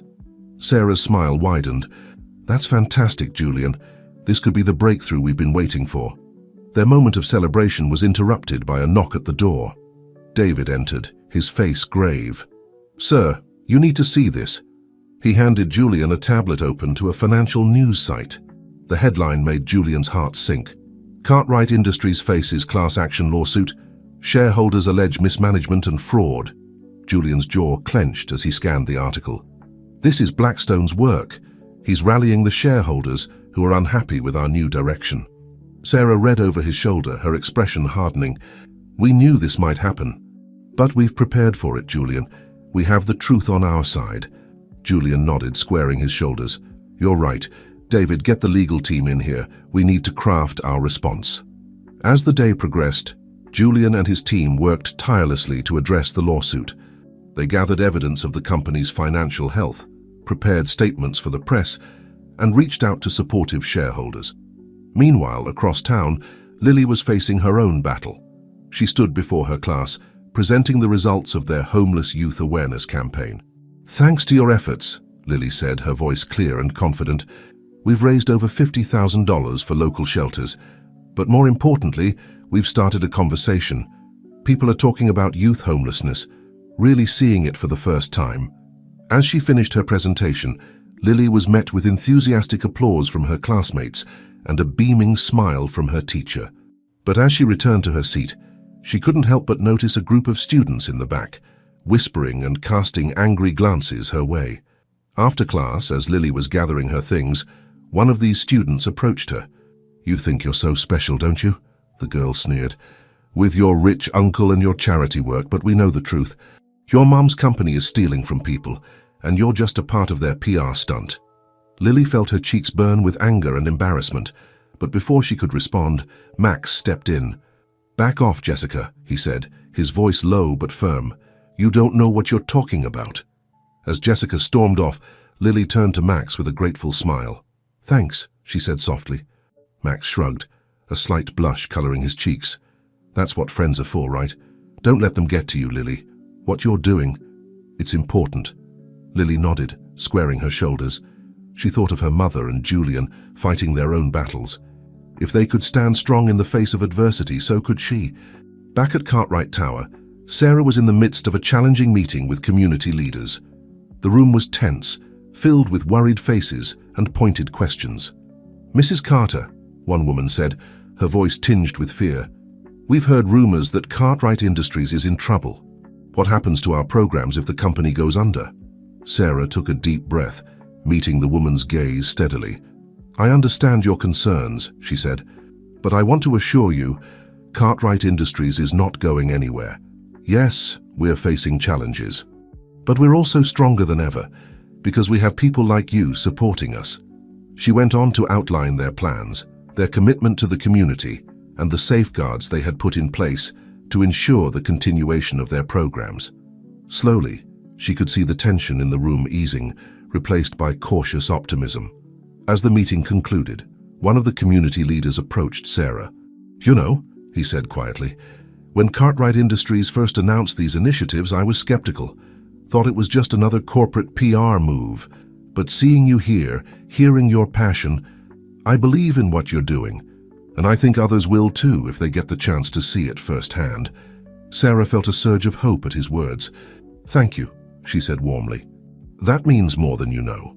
As evening fell, Julian, Sarah, and Lily gathered in Julian's office, sharing the events of their day. Despite the challenges they had faced, there was a sense of cautious optimism in the air. We're making progress, Julian said, a determined glint in his eye. Slowly but surely, people are starting to see the value in what we're doing. Sarah nodded in agreement. It's not just about defending the company anymore. We're changing minds, challenging the way people think about business and social responsibility. Lily, who had been quiet, spoke up. Do you think we can really do it, change things, I mean? Sometimes it feels like the whole world is against us. Julian and Sarah exchanged a look, both struck by the maturity in Lily's question. Julian knelt down to meet Lily's eyes. Lily, he said softly, change is never easy. There will always be people who resist it, who fight to keep things the way they are, but that doesn't mean we stop trying. Every person we help, every mind we change, it all adds up, and someday it will tip the balance. As they looked out over the city skyline, each lost in their own thoughts, they felt a renewed sense of purpose.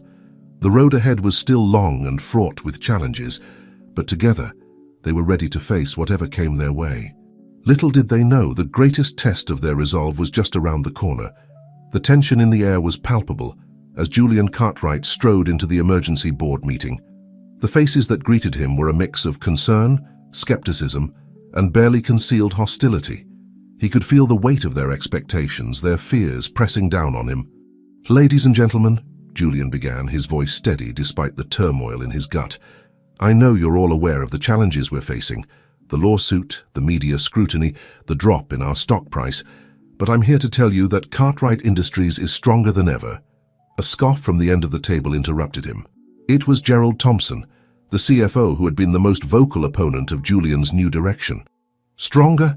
he said, his voice dripping with sarcasm. "Our stock is in free fall, Julian. Major investors are jumping ship, and now we hear rumors that Blackstone is preparing a hostile takeover bid. How exactly are we stronger?" Julian met Gerald's gaze steadily. "We're stronger because we're fighting for something more than just profits. We're creating real, lasting value, not just for our shareholders, but for our employees, our communities, and yes, even for our planet." He went on to outline the progress they had made, the partnerships they had formed, the lives they had changed, the positive press they had begun to generate. As he spoke, he could see some of the board members nodding along, their expressions softening, but Gerald wasn't finished. "That's all very noble, Julian, but nobility doesn't pay the bills. The fact is, your little experiment in corporate social responsibility is driving this company into the ground. I move that we remove Julian Cartwright as CEO and return Cartwright Industries to its core mission of maximizing shareholder value." The room erupted into chaos, voices raised in argument, accusations flying back and forth. Julian stood silent at the head of the table, his mind racing. He had known this moment might come, but facing it was still a shock. Just as the situation seemed about to spiral out of control, the door burst open. Sarah Carter strode in, her face set in determination. "I'm sorry to interrupt," she said, her voice cutting through the noise, "but there's something you all need to see." She moved to the screen at the end of the room, quickly pulling up a series of documents. "These are internal memos from Blackstone Group," she explained. "They detail a coordinated plan to undermine Cartwright Industries. Everything from planting false stories in the media to manipulating our stock price." The room fell silent as the board members absorbed this information. Sarah continued, her voice gaining strength. "But that's not all. We've also uncovered evidence of illegal practices within Blackstone Group, insider trading, bribery, environmental violations. They're attacking us because they're afraid that if our model of ethical business succeeds, it will expose their own corrupt practices." Julian watched in awe as Sarah laid out the evidence, answering questions with confidence and clarity. This was not the same woman who had timidly entered his office just months ago. She had grown into a force to be reckoned with. As Sarah finished her presentation, Julian stepped forward. "Ladies and gentlemen," he said, "we have a choice to make. We can give in to fear, abandon our principles, and become just another soulless corporation. Or we can stand firm, fight back against this attack, and show the world that there's a better way to do business." He looked around the room, meeting each board member's eyes. "I believe in this company. I believe in our mission. And I'm asking you to believe too. Stand with me, and together we'll not only save Cartwright Industries, we'll transform the very nature of business itself." For a long moment, the room was silent. Then, slowly, one of the older board members stood up. "I've been in business for over 40 years, he said, his voice gruff with emotion, "and I've never been prouder to be part of a company than I am right now. You have my support, Julian." One by one, other board members stood, voicing their support. Even Gerald, though he remained seated, gave a grudging nod. "You're either brilliant or insane, Cartwright," he muttered, "but I guess we're about to find out which." As the meeting adjourned, Julian pulled Sarah aside. "That was incredible," he said softly. "You saved us." Sarah smiled, a mix of pride and determination in her eyes. "We saved us, Julian, and this is just the beginning. Across town, Lily was facing her own moment of truth. She stood on the stage of the school auditorium, looking out at a sea of faces. The assembly that had been cancelled weeks ago was finally happening, but on a much grander scale. Students, parents, teachers, and even local media filled the seats. Lily took a deep breath, thinking of all she had been through, all she had learned. She thought of her mother and Julian fighting their own battles. And then she began to speak. "A few months ago I was homeless," she said, her voice clear and strong. "I was scared, hungry, and I felt invisible. But then something amazing happened. People started to see me, really see me. And they didn't just offer help, they offered hope." She went on to talk about her experiences, about the work Cartwright Industries was doing, about the power of compassion and community. As she spoke, she could see the impact of her words. People were listening, really listening. As Lily concluded her speech, the auditorium erupted in applause. She saw tears in the eyes of adults, fierce determination on the faces of her fellow students. She had done more than just tell her story. She had ignited a spark of change. Later that evening, as Julian, Sarah, and Lily gathered in Julian's office, there was a sense of cautious triumph in the air. They had faced major challenges and come out stronger, but they knew the real battle was just beginning. "Blackstone won't give up easily," Julian said, his voice grave. "Now that we've exposed their plans, they'll be even more desperate. We need to be prepared for anything." Sarah nodded, her hand finding Julian's in a gesture that had become familiar and comforting. "We will be. Together."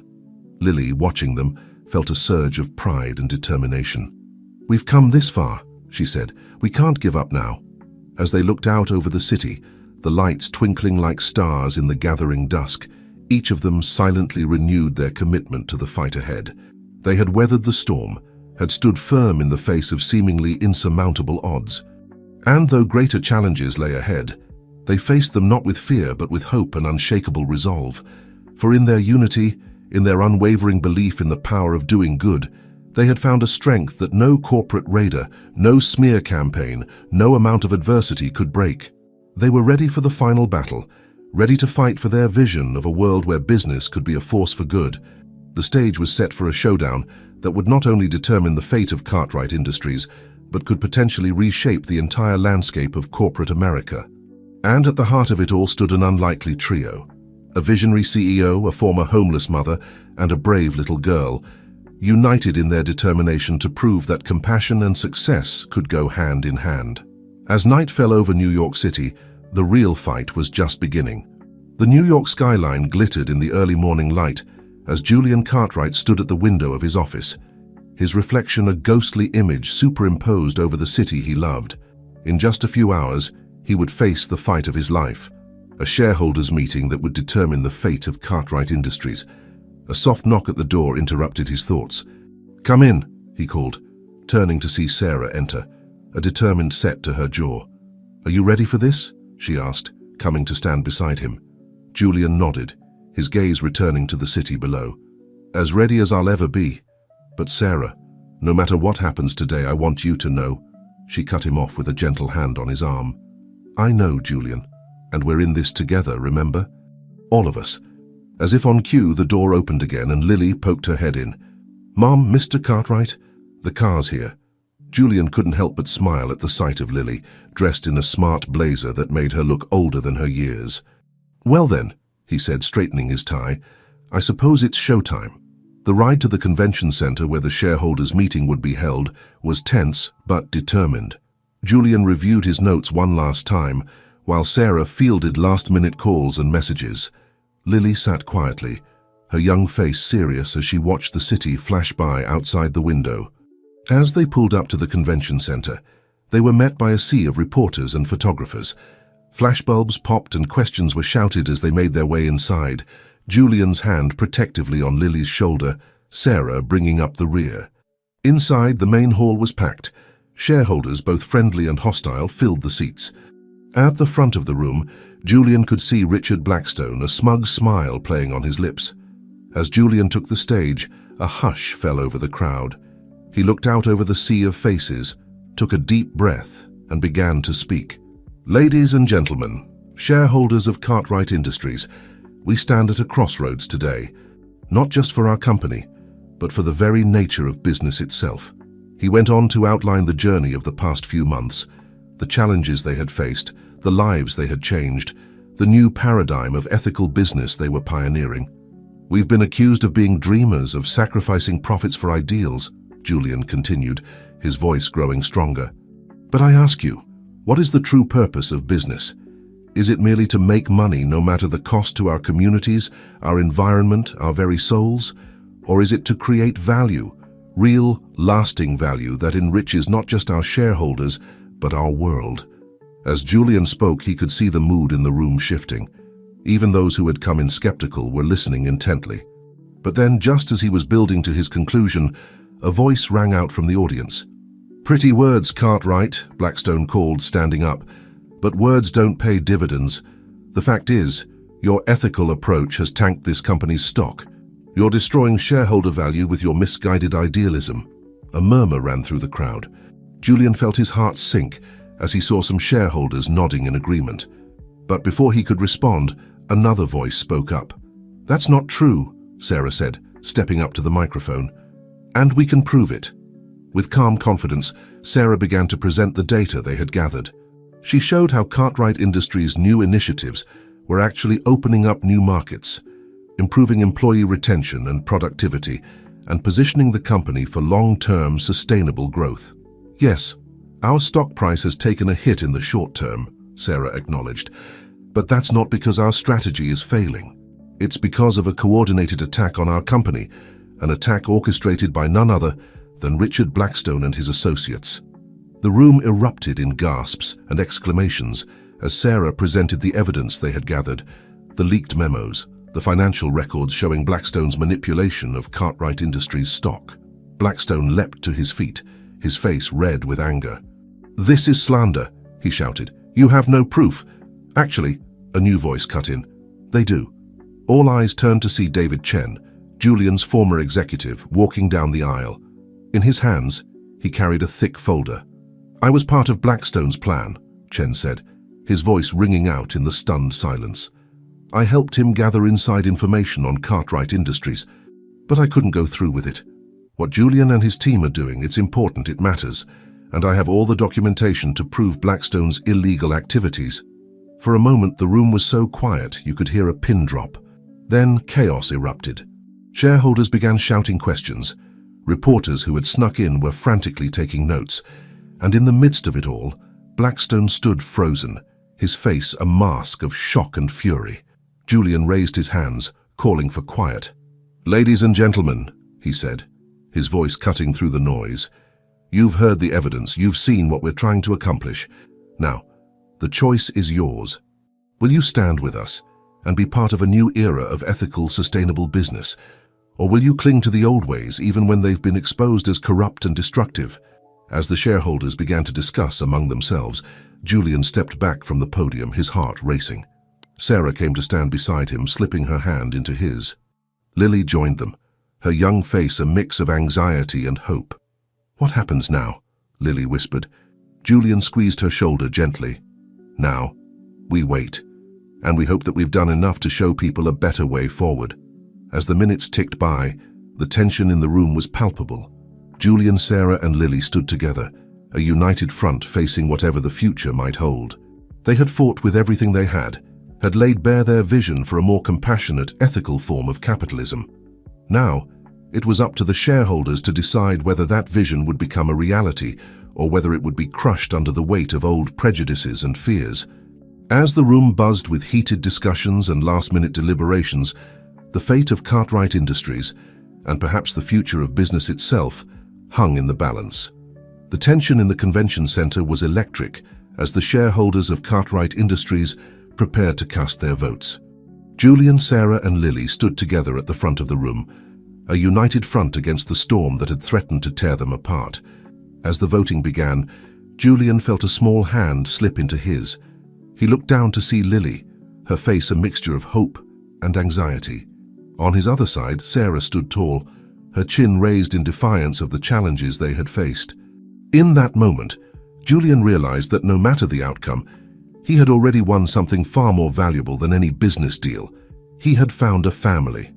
The minutes stretched into what felt like hours as the votes were tallied.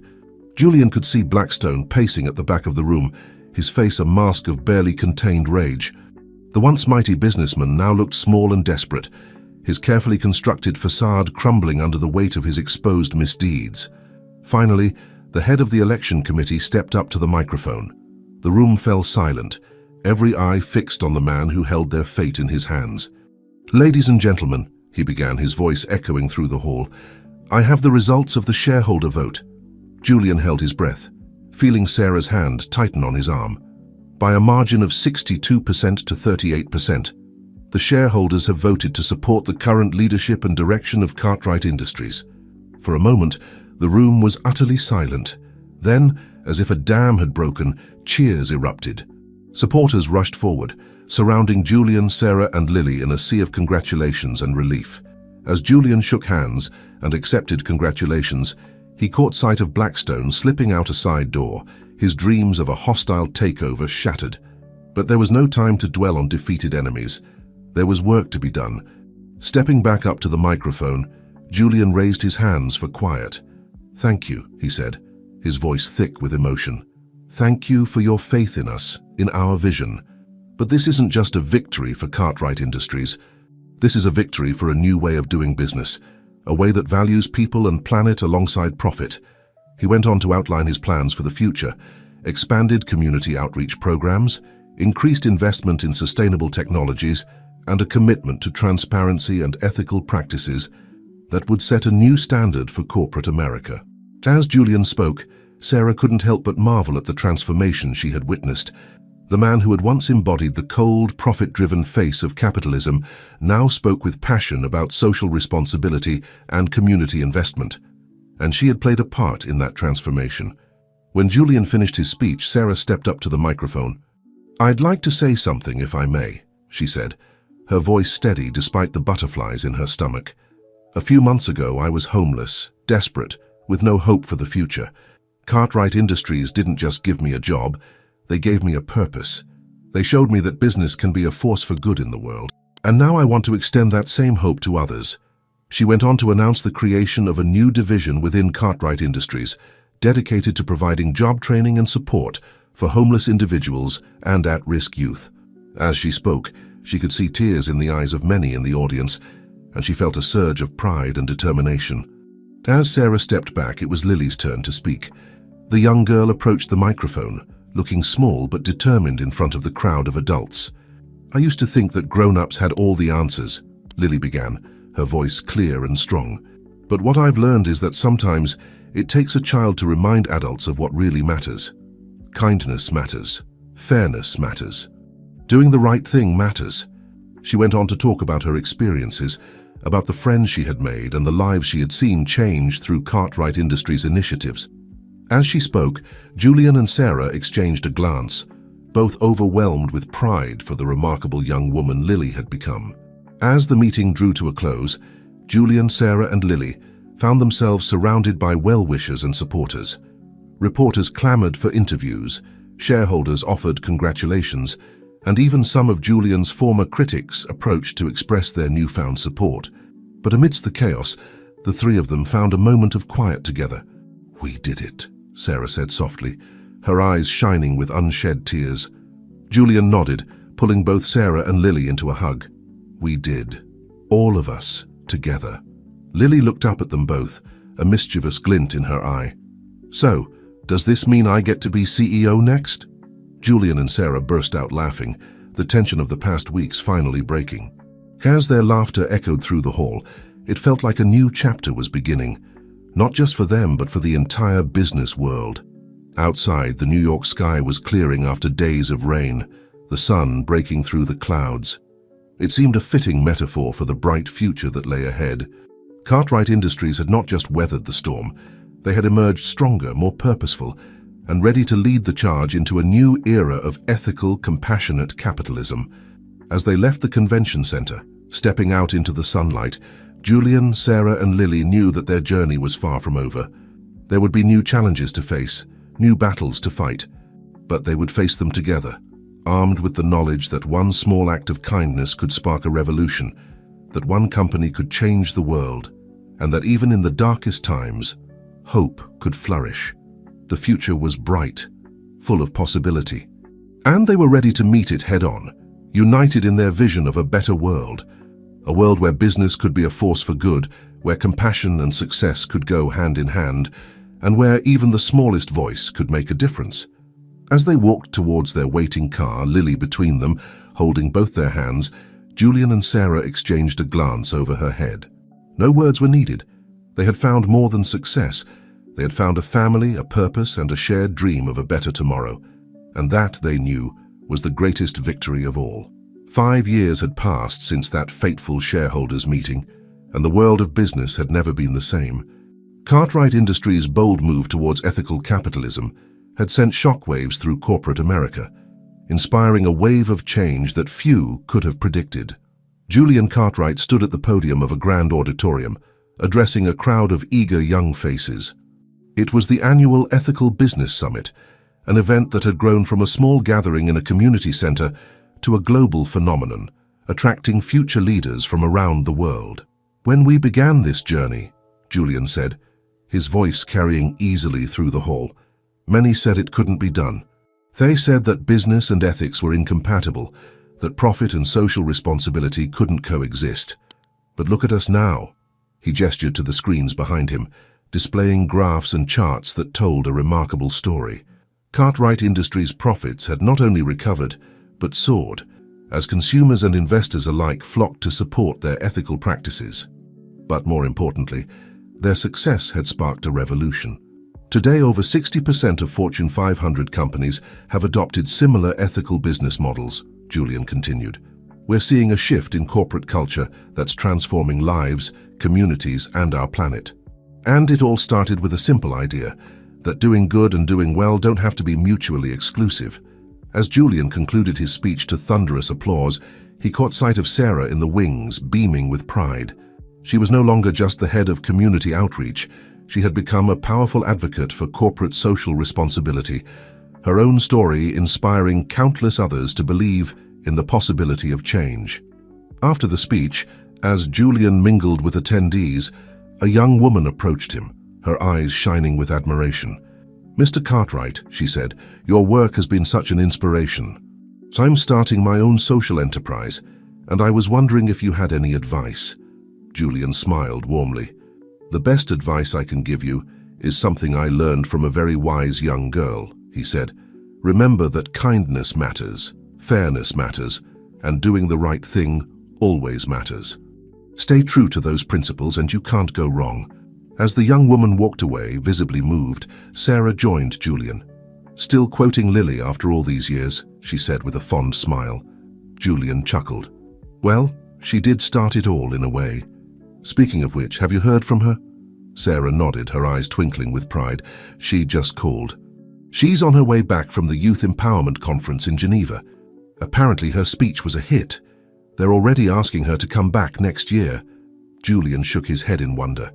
Lily, now a poised and passionate young woman of 17, had become a force for change in her own right. Her experiences had driven her to become a powerful advocate for homeless youth, and her voice was increasingly sought after on the global stage. As they left the auditorium, Julian and Sarah walked hand in hand through the bustling streets of New York. The city felt different now.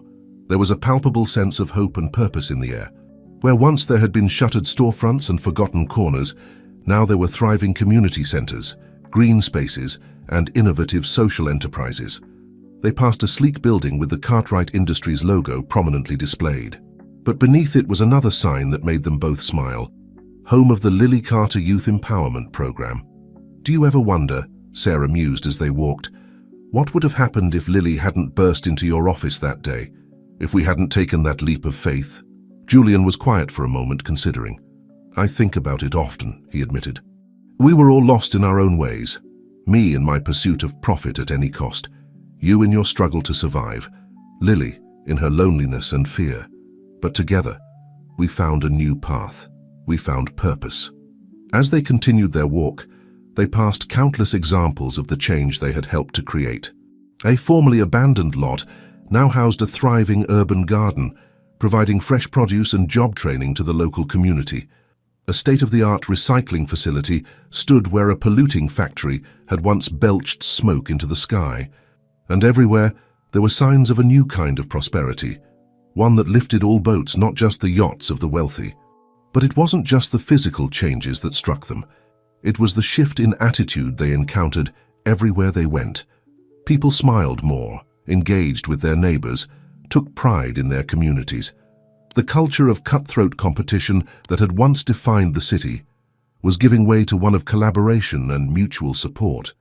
As they reached their destination, a small cozy restaurant where they were meeting Lily for dinner, Julian and Sarah paused for a moment, taking in the scene around them. "We've come a long way," Sarah said softly, squeezing Julian's hand. Julian nodded, his eyes bright with emotion. "We have, but the journey's not over yet. There's still so much to do, so many lives to touch." Just then they spotted Lily approaching, her face lighting up as she saw them. As she reached them, she pulled them both into a warm embrace. "Ready for the next adventure?" Lily asked with a grin, her eyes sparkling with the same determination they had seen in her as a child. Julian and Sarah exchanged a glance, both feeling a surge of love and pride for the remarkable young woman before them, and for the unlikely family they had become. "Always," they said in unison, and together they stepped into the restaurant, ready to plan their next move in the ongoing revolution of compassionate capitalism. As they settled into their seats, the conversation flowing easily between them, none of them could have predicted the challenges and triumphs that still lay ahead, but they faced the future with hope, with purpose, and with the unshakable belief that together they could continue to change the world, one ethical decision at a time. The years rolled by, each one bringing new challenges and triumphs for Julian, Sarah, and Lily. As Cartwright Industries continued to grow and evolve, so too did its impact on the world. On a bright spring morning, 10 years after their initial victory, Julian stood on the roof of Cartwright Tower, looking out over a city transformed. The New York skyline, once a testament to corporate greed and inequality, now told a different story. Green rooftops and solar panels glinted in the sunlight, while parks and community spaces dotted the urban landscape. Sarah joined him, wrapping her arm around his waist. "Quite a view, isn't it?" she said softly. Julian nodded, his eyes misting slightly. "Sometimes I still can't believe how far we've come." Their moment of reflection was interrupted by the arrival of Lily, now a poised and accomplished woman of 22. She burst through the roof access door, her face alight with excitement. "Mum! Dad!" she called out, for that was how she had come to think of Julian over the years. "You won't believe this." She thrust a tablet into their hands, displaying a news article. The headline read, "United Nations adopts Cartwright Principles for Ethical Business Practices." "It's official," Lily said, her voice brimming with pride. "The model we created is going global. Every member nation has agreed to implement these guidelines for corporate social responsibility." Julian and Sarah read the article in awe. The Cartwright Principles, as they had come to be known, outlined a comprehensive approach to ethical business practices, emphasizing environmental stewardship, community investment, and equitable labor practices. "This is incredible," Sarah breathed, her eyes wide with wonder. Julian pulled both Sarah and Lily into a tight embrace. "This is your legacy," he said, his voice thick with emotion. "Both of you. You showed me the way, showed the world that there was a better path." As they stood there holding each other and looking out over the city they had helped to transform, each of them reflected on the journey that had brought them to this moment. Julian thought back to the cutthroat businessman he had once been, so focused on profit that he had lost sight of what truly mattered. Sarah remembered the desperation and fear she had felt as a homeless mother, never dreaming that she would one day help shape global policy. And Lily, her eyes shining with unshed tears, thought of the scared little girl she had been, and how that fear had turned into a fierce determination to make the world a better place. Their reverie was interrupted by the arrival of David, Julian's longtime assistant, now a trusted member of the Cartwright Industries leadership team. "Sorry to interrupt," he said, "but you're needed downstairs. The new interns from the Lily Carter Youth Empowerment Program have arrived." They made their way to the lobby, where a group of young people stood, their faces a mixture of nervousness and excitement. These were youth who had once been homeless, who had faced seemingly insurmountable odds, Now they stood on the threshold of a new life, full of possibility. Lily stepped forward to greet them, her voice warm and encouraging. "Welcome to Cartwright Industries," she said. "I know you might feel out of place here, like you don't belong. I felt that way once too, but let me tell you something. You belong here. Your experiences, your struggles, your dreams, they're valuable. They're what will help us continue to grow, to innovate, to make this world a little bit better every day." As Lily spoke, Julian and Sarah exchanged a glance, both overwhelmed with pride. They saw in these young interns the same spark of potential they had seen in Lily all those years ago. And they knew that the legacy they had built would continue, passed on to a new generation of ethical leaders. Later that evening, as they sat around the dinner table in the cozy apartment that had become their home, Julian raised his glass in a toast. "To new beginnings," he said, his eyes twinkling. "And to the family that showed me what really matters in life." Sarah and Lily raised their glasses, echoing the toast. As they clinked their glasses together, each of them felt a profound sense of gratitude for the unlikely journey that had brought them together, and for the countless lives they had touched along the way. Outside, the sun was setting over New York City, painting the sky in brilliant hues of orange and pink. The Cartwright Tower stood tall among the skyscrapers, its green initiatives gleaming in the fading light. But more than just a symbol of corporate success, it now stood as a beacon of hope, a testament to the power of compassion, integrity, and the unwavering belief that business could be a force for good in the world. As night fell and the city lights began to twinkle, Julian, Sarah, and Lily continued to chat and laugh, planning new initiatives and dreaming of the changes yet to come. They knew that there would always be challenges to face, new battles to fight, but they would face them together, armed with the knowledge that one small act of kindness could spark a revolution, that one company could change the world, and that even in the darkest times, hope could flourish. Their story, a tale of an unlikely family forged in adversity, united by a shared vision of a better world, had become legend in the business world and beyond. But for Julian, Sarah, and Lily, it was simply their life, their purpose, their ongoing mission to prove that compassion and success could go hand in hand. As the night deepened and the stars emerged above the city skyline, the warmth of their shared love and purpose filled the room. They had not just changed a company or an industry. They had changed the very notion of what business could be. And in doing so, they had changed themselves, each other, and the world. The legacy of Cartwright Industries would live on, not just in corporate boardrooms or economic policies, but in the countless lives touched, the communities transformed, and the hope ignited in hearts around the globe. It was a legacy of compassion, of ethical leadership, of unwavering commitment to doing what was right. But most of all, it was a legacy of love, the love of a family that had found each other against all odds and had used that love to light the way towards a brighter future for all.